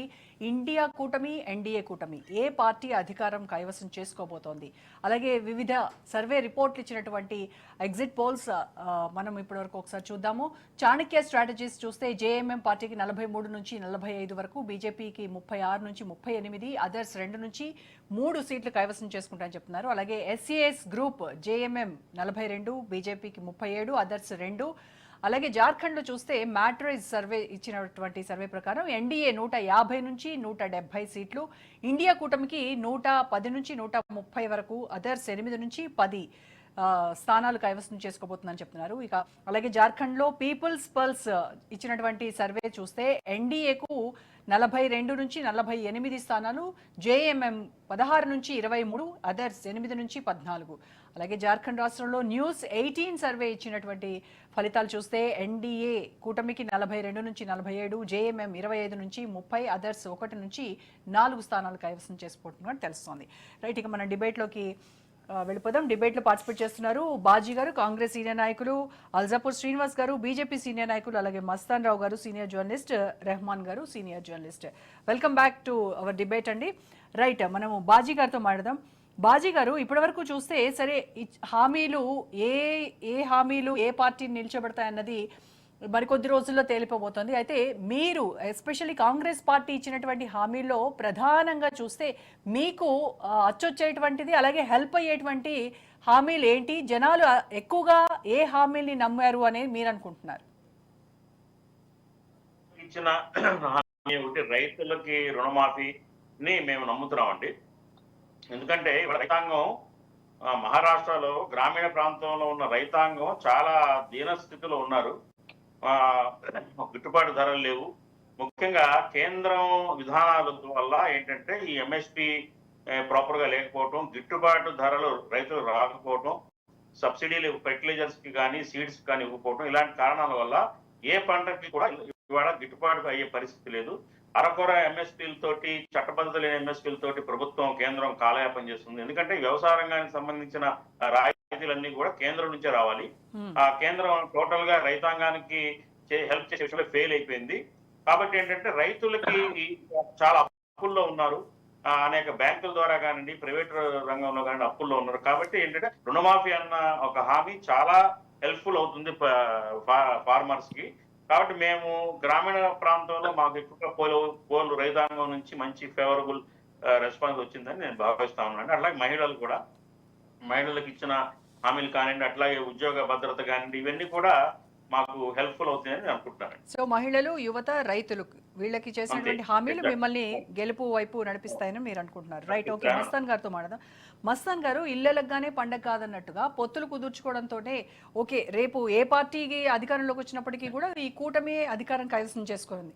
అలాంటి తరుణంలో ఈ సీట్ల సర్దుబాటు ఇవన్నీ ఒక కొలికి వచ్చిన తర్వాత వీళ్ళు ఎలక్షన్స్కి వచ్చారు. తర్వాత మరి రిజల్ట్ తర్వాత ఆయా పార్టీలో, ఆ కూటమిలో ఆ యూనిటీ అనేది ఉంటుందంటారా? ఎంతవరకు అది సాధ్యం?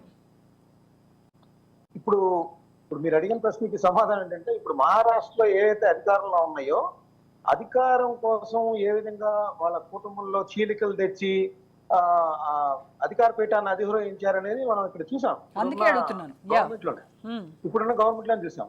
సో ఇప్పుడు దానికి కట్టుబడి ఉంటారనేది కూడా ఏం లేదండి. ఎందుకంటే అధికారం పరమావధి అయినప్పుడు వాళ్ళు ఒక చిన్న ప్రజలకి ఒక క్షమాపణ చెబుతున్నాం, రాష్ట్ర అభివృద్ధిలో భాగంగా మేము నిర్ణయం తీసుకుంటున్నాం అని చెప్పేసి మన రాజకీయ పార్టీలు కొత్త పల్లవి అందుకుంటా ఉంటాయి.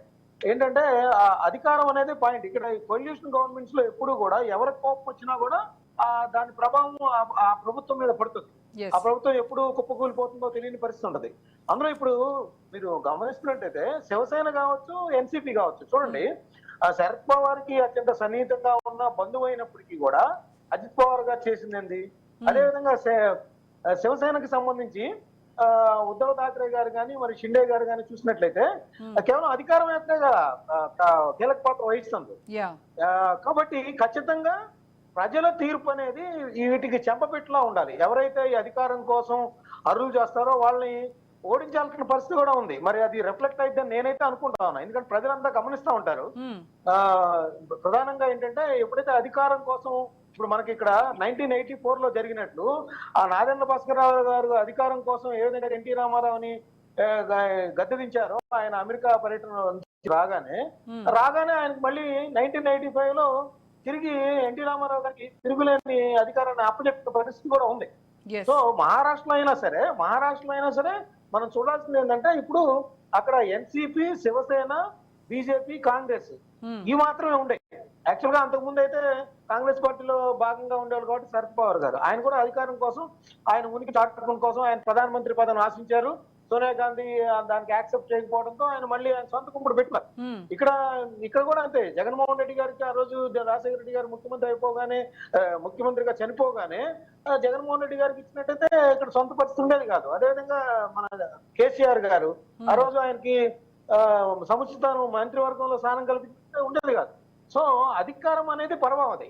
ఇక్కడ తెలంగాణ ఉద్యమం అనేది పేరు కావచ్చు, బట్ జగన్మోహన్ రెడ్డి గారిని చూసినా, కేసీఆర్ గారిని చూసినా, శరద్ పవార్ గారు చూసినా మహారాష్ట్ర పీఠాన్ని అక్కడ రీజనల్ పార్టీగా వాళ్ళు ఉనికిని చాటుకోవడం, ఆ రాష్ట్రంలో వాళ్ళ యొక్క శక్తియుక్తులు వాళ్ళ దశాబ్దాలుగా వాళ్ళ అధికారంలో ఉన్నప్పటికీ కూడా ఆయా పార్టీలు గుర్తించలేని పరిస్థితిలో సొంత కంపుడు పెట్టుకుంటారు. అదే ఎన్సీపీ శరద్ పవార్ గారికి గుణపాఠం చెప్పినట్టుగా అజిత్ పవార్ రూపంలో ఎదురైంది. వాళ్ళ సుప్రియా సూలే ఉన్నప్పటికీ కూడా, వాళ్ళ అమ్మాయి రూపంలో ఉన్నప్పటికీ కూడా అజిత్ పవార్ నుంచి ఎదురైన పరిస్థితి. మామూలుగా శివసేనకి సంబంధించిన కుటుంబానికి వచ్చిన వాళ్ళు ఉద్ధవ్ థాకరే గారు లేకపోతే వాళ్ళ కుటుంబీకులు ఉన్నప్పటికీ కూడా షిండే రూపంలో ఆ పార్టీకి థ్రెటనింగ్ ఎదురైంది. అంటే ఏంటంటే ఆయా పార్టీల్లో రాష్ట్ర స్థాయి నాయకులుగా ఎదిగిన వాళ్ళు వాళ్ళ అధికార పీఠానికి చెరువు కాలేని పక్షంలో వాళ్ళు సొంతంగా అప్పుడున్న ప్రభుత్వాన్ని కోల్దోయడానికి కూడా ఏమాత్రం వెనకాటలేదు. ఇప్పుడు మీరు బాజీ గారు చెప్పినట్టు 145 మ్యాజిక్ ఫిగర్ కి సంబంధించి ఏమాత్రం తేడా వచ్చినప్పటికీ కూడా, అంటే రెండింటికి 130, 135, 140 వస్తే మళ్ళీ గోడలు దొగటాలు ఫిరాయింపులు మనకి నిరోధక చట్టం ఉన్నప్పటికీ కూడా మన ఇక్కడ ఆంధ్రప్రదేశ్ లో చూసాం 23 మందిని ఎట్లయితే తెలుగుదేశం పార్టీ తీసుకున్నారో, ఇప్పుడు వైసీపీ 4 ఏ విధంగా తీసుకుందో అది నిరర్థకంగా ఉంది ఆ చట్టం. సో ఖచ్చితంగా 145 మ్యాజిక్ ఫిగర్ కి దగ్గరలో గనక ప్రజలు తీర్పు ఇచ్చినట్టయితే, అంటే ఆంధ్రప్రదేశ్ లో లాగా 164 లేదా గతంలో ఉన్నట్టు 151 ఆ విధంగా ఇచ్చినట్లయితే ఖచ్చితంగా ఒక మంచి ప్రభుత్వం ఏర్పాటు చేసి మంచి పరిపాలన అందించడానికి వీలుంటుంది. లేదంటే ఇప్పుడున్న పరిస్థితుల్లో ఈ సంకీర్ణ ప్రభుత్వాలు యుగం వచ్చినట్టయితే మళ్ళీ ఒక 2 సంవత్సరాల్లో 3 సంవత్సరాల్లో మళ్ళీ మారటాలు, మళ్ళీ రాజకీయ నాయకుల అధికారం కోసం అర్జుచాలు ఇవన్నీ కూడా మనం చూడాల్సిన పరిస్థితి అక్కడ కనిపిస్తా ఉందనేది నేను చెప్తా. రైట్. రెహమాన్ గారితో మాట్లాడారు. రెహమాన్ గారు, రెండు పార్టీలు కూడా పోటాపోటీగా ఫ్రీబీస్ కావచ్చు, లేకపోతే వేరే హామీలు కావచ్చు, ఇవన్నీ కూడా ఇచ్చినటువంటి పరిస్థితి. అయితే ముఖ్యంగా వీళ్ళు యూత్ని అలాగే మహిళలను టార్గెట్ చేసినట్టుగా కనబడుతోంది దీనిలో. సో ఇవి ఎంతవరకు వాళ్ళకి వర్కౌట్ అయ్యేటువంటి ఛాన్సెస్ ఉన్నాయంటారు? డెఫినెట్ గా రోజా గారు, ఇప్పుడు మనం చూసినట్టయితే ముందుగా గతంలో అక్కడ కాంగ్రెస్ కూటమి అంటే ఇండియా కూటమి అధికారంలో ఉన్న సందర్భంలో ఏకనాథ్ షిండే రూపంలో ఆ పార్టీ శివసేన చీలిపోవడం, తర్వాత ఎన్సీ అజిత్ పవార్ వర్గం రూపంలో అక్కడ చీలిపోయింది. డెఫినెట్ గా ప్రజలు ఇచ్చిన తీర్పుకు వ్యతిరేకంగా వేరే ప్రభుత్వాన్ని వేరే అధికారంలోకి తీసుకురావడం, అది కూడా సిద్ధాంతాల ప్రాతిపదికన కాకుండా లేకపోతే ఇష్యూ బేస్డ్ గా కాకుండా అధికారమే పరమావధిగా అక్కడ పార్టీలు చీలిపోయి ఎన్నికలకు వెళ్ళాయండి. అయితే దాన్ని ప్రజలు ఆమోదిస్తారా లేదా దాన్ని తిరస్కరిస్తారా, ఇప్పుడు తుదిగా ఎన్నికల్లో తుది ఫలితాల్లో మనం చూడాల్సి ఉంటది. అంతేకాకుండా ఇంకొక విషయం ఏంటంటే, ఇప్పుడు కనుక అంటే కర్ణాటకలో ఆ ప్రభుత్వం అధికారంలో కాంగ్రెస్ వచ్చినప్పుడు కర్ణాటకలో కాంగ్రెస్ పార్టీకి అబ్సల్యూట్ మెజారిటీ రావడంతో పాటు జేడీఎస్ ను కూడా కింగ్ మేకర్ గా కాదు, అసలు దాని దరిదాపుల్లో కూడా రానివ్వలేదు ప్రజలు. ఇట్లాంటి తీర్పు ఇస్తే తప్ప అక్కడ ఇండియా కూటమి అధికారంలోకి రాదు. మ్యాజిక్ ఫిగర్ కు దగ్గరగా అటు ఇటుగా ఉన్నప్పుడు అది ఎన్డీఏ కూటమికి అడ్వాంటేజ్ గా ఉంటది. ఇప్పటి వరకు ఉన్నటువంటి అనుభవాల్ని కనుక మనం ఒకసారి చూసుకుంటే, గోవా అనుభవాలను కానివ్వండి, మిగతా చాలా రాష్ట్రాలలో ఉన్నటువంటి అనుభవాలను చూస్తే పార్టీల్ని చీల్చడం, పార్టీల్ని నిలువుగా చీల్చి పట్టుకురావడం అనేది కాంగ్రెస్ పార్టీ బీజేపీ పార్టీకి చాలా సులభం అండి.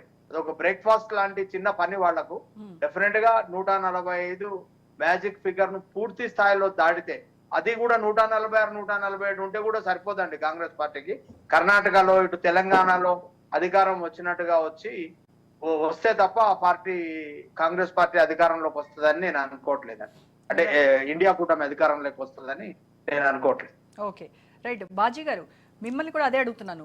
ఈ గెలిచిన తర్వాత ఆ పార్టీలో ఉన్నటువంటి ఆయా పార్టీలు, కూటమిలో ఉన్నటువంటి ఆయా పార్టీలన్నీ కూడా యూనిటీగా ఉండేటువంటి ఛాన్సెస్ ఉన్నాయా? అంత పరిస్థితి రాదండి. మేము మ్యాజిక్ ఫిగర్ దాటుతాం ఖచ్చితంగా. మహారాష్ట్రలో మ్యాజిక్ ఫిగర్ దాటి అధికారాన్ని కైవసం చేసుకునే దిశలోనే ఉంటామండి. ఓకే, అధికారం కైవసం చేసుకున్నారే అనుకోండి, అప్పుడు నేను అడిగేది. ఉంటారండి, ఖచ్చితంగా ఉంటారండి, అదేం ప్రాబ్లం లేదు.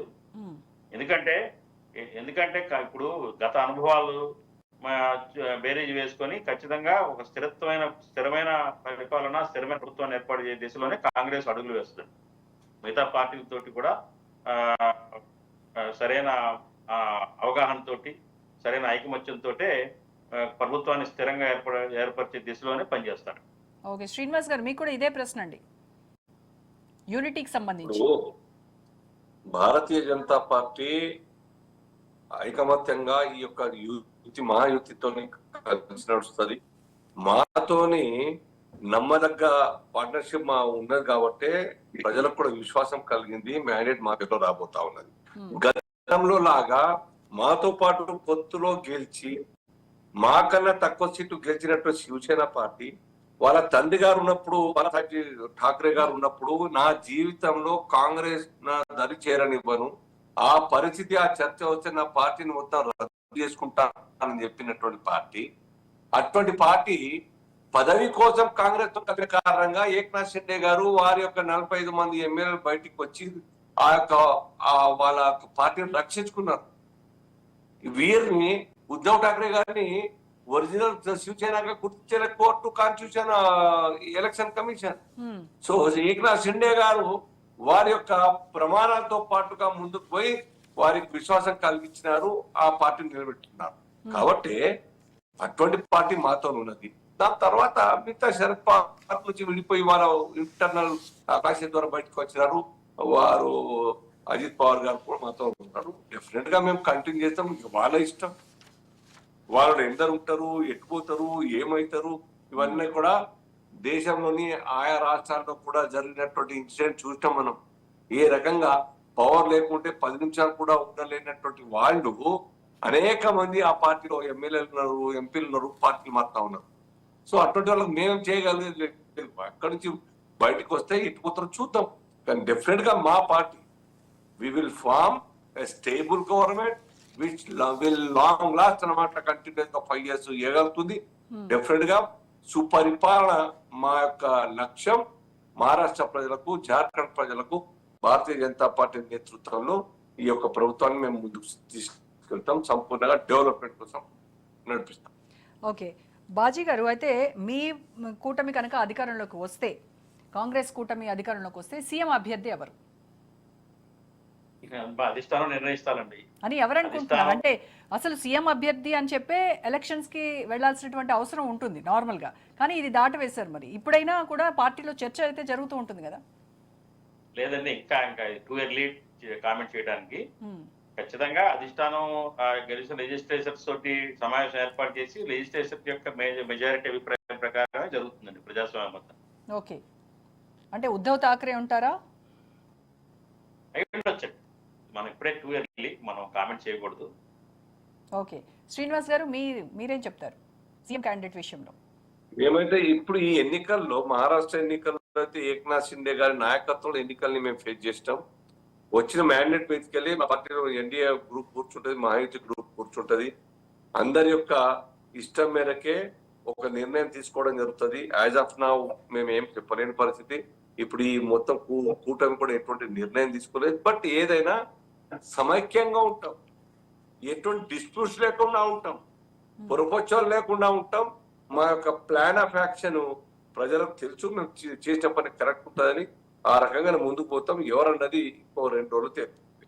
ఓకే, రెహమాన్ గారు, ఇప్పుడు సీఎం అభ్యర్థి ఎవరు అన్నప్పుడు ఎట్లా ఉంటది అంటేనండి, కుమారస్వామి జేడిఎస్ అండి, చాలా చిన్న పార్టీ. ఆయన ముఖ్యమంత్రి అయిపోయాడండి కర్ణాటకలో, మనం చూసాం కదా. కాబట్టి ఫలానా కూటమి నుంచి ముఖ్యమంత్రులు అవుతారని చెప్పలేము. ఒక్కొక్కసారి కిచిడి ఏర్పడ్డప్పుడు ఒక చిన్న సెక్యులర్ ప్రభుత్వం ఏర్పడాలనుకున్నప్పుడు జేడీఎస్ చంద్రశేఖర్ గారు కూడా అయ్యారు ప్రధానమంత్రి.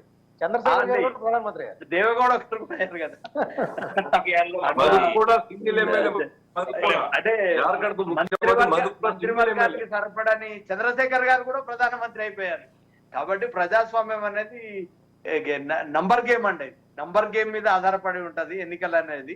ఆ నంబర్ గేమ్ ఒకటి ఎవరికి పెరుగుతుంది, ఒకటికి ఎవరు కీలకంగా మారుతారని ఆ ఫలితాలు వెలువడ్డ తర్వాత ఉంటది. అబ్సల్యూట్ మెజారిటీ కూటమికి వచ్చినప్పుడు మాత్రమే ఇప్పుడు ఇందాక మనం మాట్లాడుకున్నటువంటి చర్చ వస్తుంది. కానీ అక్కడ అట్లా వచ్చే పరిస్థితి కనపడడం లేదు.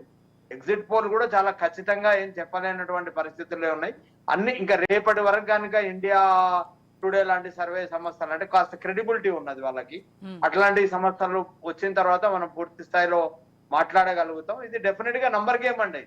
పాలన ప్రజాస్వామ్యము అనేది నంబర్ గేమ్. ఎవరి దగ్గర నంబర్ ఎక్కువ ఉంటే వాళ్ళు గవర్నమెంట్ ఏర్పాటు చేస్తారు. ఇంతకుముందు మన శ్రీనివాస్ గారు అన్నట్టు సిద్ధాంతాలు రాజకీయాల ప్రాతిపదికన ప్రభుత్వాలు ఏర్పడవండి. టీడీపీతో కలిసి కాశ్మీర్ లో బీజేపీ ప్రభుత్వం ఏర్పాటు చేసిందని.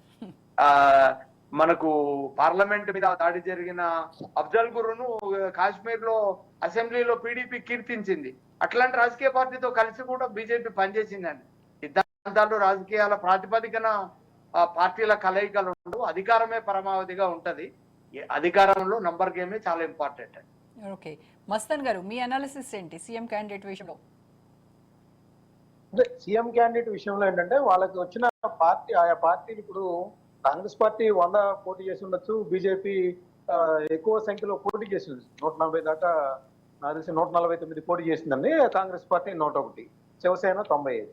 అంటే ఆయా పార్టీలకు వచ్చే సంఖ్యాబలాన్ని బట్టి కూడా ఇక్కడ ముఖ్యమంత్రి అభ్యర్థిత్వం అనేది ఆధారపడి ఉంటుంది అనేది నేను చెప్తాను. ఎందుకంటే కాంగ్రెస్ పార్టీ 101 స్థానాలను పోటీ చేసినప్పటికీ కూడా దాదాపు 30-40 వచ్చినాయి అనుకోండి. అదేవిధంగా శివసేనకి లేదంటే ఎన్సీపీకి కొద్దిగా ఎక్కువ స్థానాలు వచ్చినాయి అనుకోండి. వాళ్ళు బార్గెనింగ్ కెపాసిటీ పెరిగింది. సంకీర్ణ పార్టీలు పొత్తులు కుదుర్చుకున్నప్పుడు ఆయా పార్టీలు, అందుకనే ముందుగా ఎవరు కూడా ఆయా పార్టీలకు సంబంధించి అత్యధిక స్థానాలు వస్తే ఆ ప్రభుత్వానికి సంబంధించి వాళ్ళ పార్టీ తరఫున ముఖ్యమంత్రి అభ్యర్థిత్వం వస్తుందని చెప్పగలరే కానీ ఇప్పుడు మహాయుతికి ఈ సీఎం అభ్యర్థి లేదంటే మహా ఆఘాడికి ఈ సీఎం అభ్యర్థి అని చెప్పడానికి ప్రస్తుతం ఉండదు. ఎందుకంటే ఆయా పార్టీలు పెంచుకునే సంఖ్యాబలాన్ని బట్టేది ఉంటదనేది నా నిశ్చిత అభిప్రాయం. ఇంకోటి ఏంటంటే ఈ సర్వేలకు సంబంధించి కూడా ఇంకోటి చూడాలి మేడం. ఇప్పుడు గతంలో మన ఆంధ్రప్రదేశ్ లో చూసినా లేకపోతే తెలంగాణలో చూసినా కూడా అక్కడ కేసీఆర్ గారు బీఆర్ఎస్ పార్టీ వస్తుందని, ఇక్కడేమో జగన్మోహన్ రెడ్డి గారు అత్యధిక సర్వేలు సూచించారు. అదేవిధంగా హర్యానాకు సంబంధించి కూడా మెజారిటీ సర్వే సంస్థలు కూడా ఒకే విధమైన అభిప్రాయాన్ని వ్యక్తం చేశాయి. కానీ విచిత్రంగా ఓటర్ తీర్పు వేరే విధంగా ఉంటుంది. ఇంకోటి కూడా గమనించాల్సిన డెవలప్మెంట్ ఏంటంటే ఇప్పుడు మనకి రాజకీయ పార్టీలకి సంబంధించి ఏదైతే వ్యూహకర్తలు నియమించుకుంటా ఉన్నారో ఆ వ్యూహకర్తల యొక్క వ్యూహాలు బాగా ఫలించినాయి అని చెప్పడానికి వాళ్ళు ఫేక్ సర్వే సంస్థలు కూడా పెట్టడం, ఇదిగో మా పార్టీ అధికారంలోకి వచ్చేస్తుందని ముందుగానే వాళ్ళు ఒక సోషల్ మీడియాలో ప్రచారం చేసుకోవడం, రకరకాల సర్వేల పేరుతో సర్వే సంస్థల పేరుతో ఈ సర్వే ఒక ఎగ్జిట్ పోల్స్ ను కూడా ఒక ఫార్స్ గా మార్చేసిన పరిస్థితి కూడా మనం ఇక్కడ అందరూ కూడా గమనించాల్సిన అంశం అనేది నేను చెప్తాను. అంటే ఎగ్జిట్ పోల్స్ కి సంబంధించి ఈ రోజు కాంగ్రెస్ పార్టీ అలాంటి నిర్ణయం తీసుకుంటానికి కూడా కారణం అదే కావచ్చు అనేది కూడా నేను చెప్తుంటాను.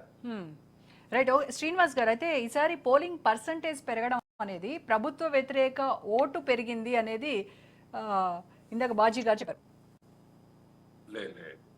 మేము పర్టికులర్ గా భారతీయ జనతా పార్టీ టీం మొత్తంగా కూడాను మహారాష్ట్రలో మహిళకి, జార్ఖండ్ లో బీజేపీ, ఏజేఎస్యూ అంతా కూడా పోలింగ్ పెంచాలనే ప్రయత్నం చేస్తామా తీవ్రంగా. ఎందుకంటే లాస్ట్ టైం మేము గమనించినాం మహారాష్ట్రలో, యూపీలో, బీహార్ లో మాకు నష్టం జరిగిందంటే కారణం ఏంటంటే పోలింగ్ పర్సెంటేజ్ ఒక వర్గం వారు సుమారుగా 95% పోలింగ్ చేసుకున్నారు. ఆ యొక్క కన్సాలిడేటెడ్ మొత్తంగా అక్కడ ఓటు ఒక పార్టీకి పడ్డాయి. భారతీయ జనతా పార్టీ ఓటర్స్ ఇళ్లలో ఉన్నారు, చాలా మంది ఓటర్లు బీజేపీని లైక్ చేసేటువంటి ఒక పార్టీ ఓటర్స్ ఇళ్లలో ఉన్నారు. హాలిడేస్ పేరు మీద హాలిడే ఉన్నది, ఇంటికాడ ఉంటాం, కంపెనీ నుంచి ఇంటికి వెళ్దామని చెప్పి ఆలోచన ఉన్న వాళ్ళు ఓటింగ్కు రాలేదు.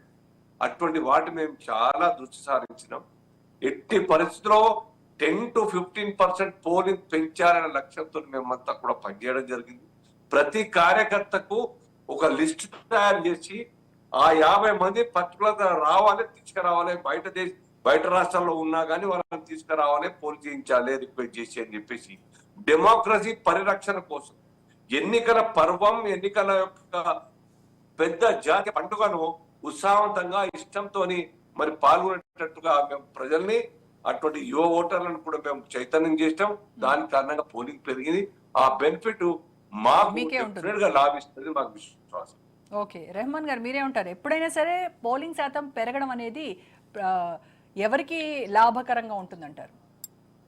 మామూలుగా ఇప్పటి వరకు మనం చూసిందంతా ప్రభుత్వ వ్యతిరేక ఓటు రూపంలో వచ్చిందని చెప్తాం. మామూలుగా ప్రభుత్వ వ్యతిరేక ఓటు, ప్రభుత్వాన్ని గద్దె దించాలన్నప్పుడు ఎక్కువ ఓటింగ్ లో పాల్గొంటారనేది చూస్తాము.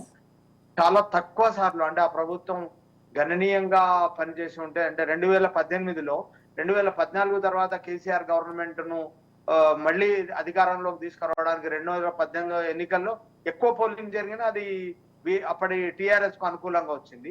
అయితే ప్రతిసారి ఈ సూత్రం అనేది వర్తించదు.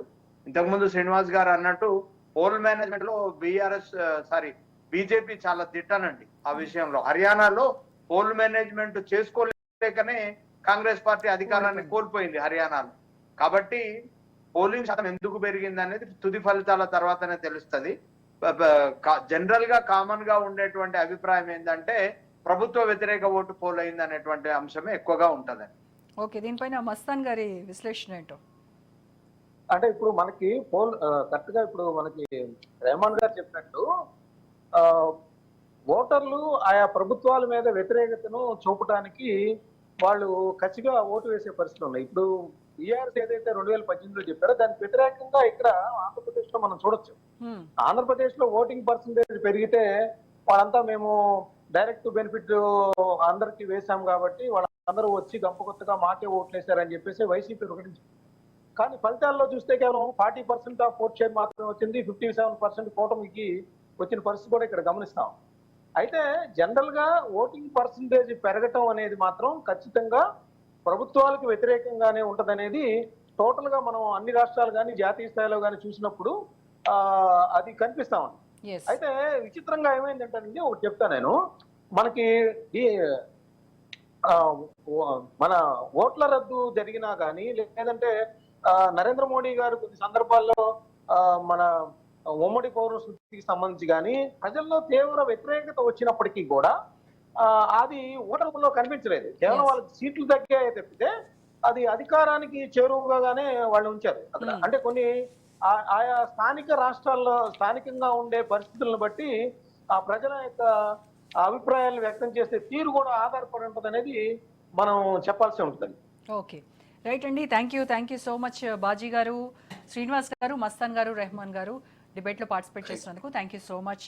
సో మొత్తానికి పోలింగ్ అయితే ముగిసింది. ఇక ఓటర్ తీర్పు ఏదైతే ఉందో అదంతా కూడా ఈవీఎంలో నిక్షిప్తమై ఉంది.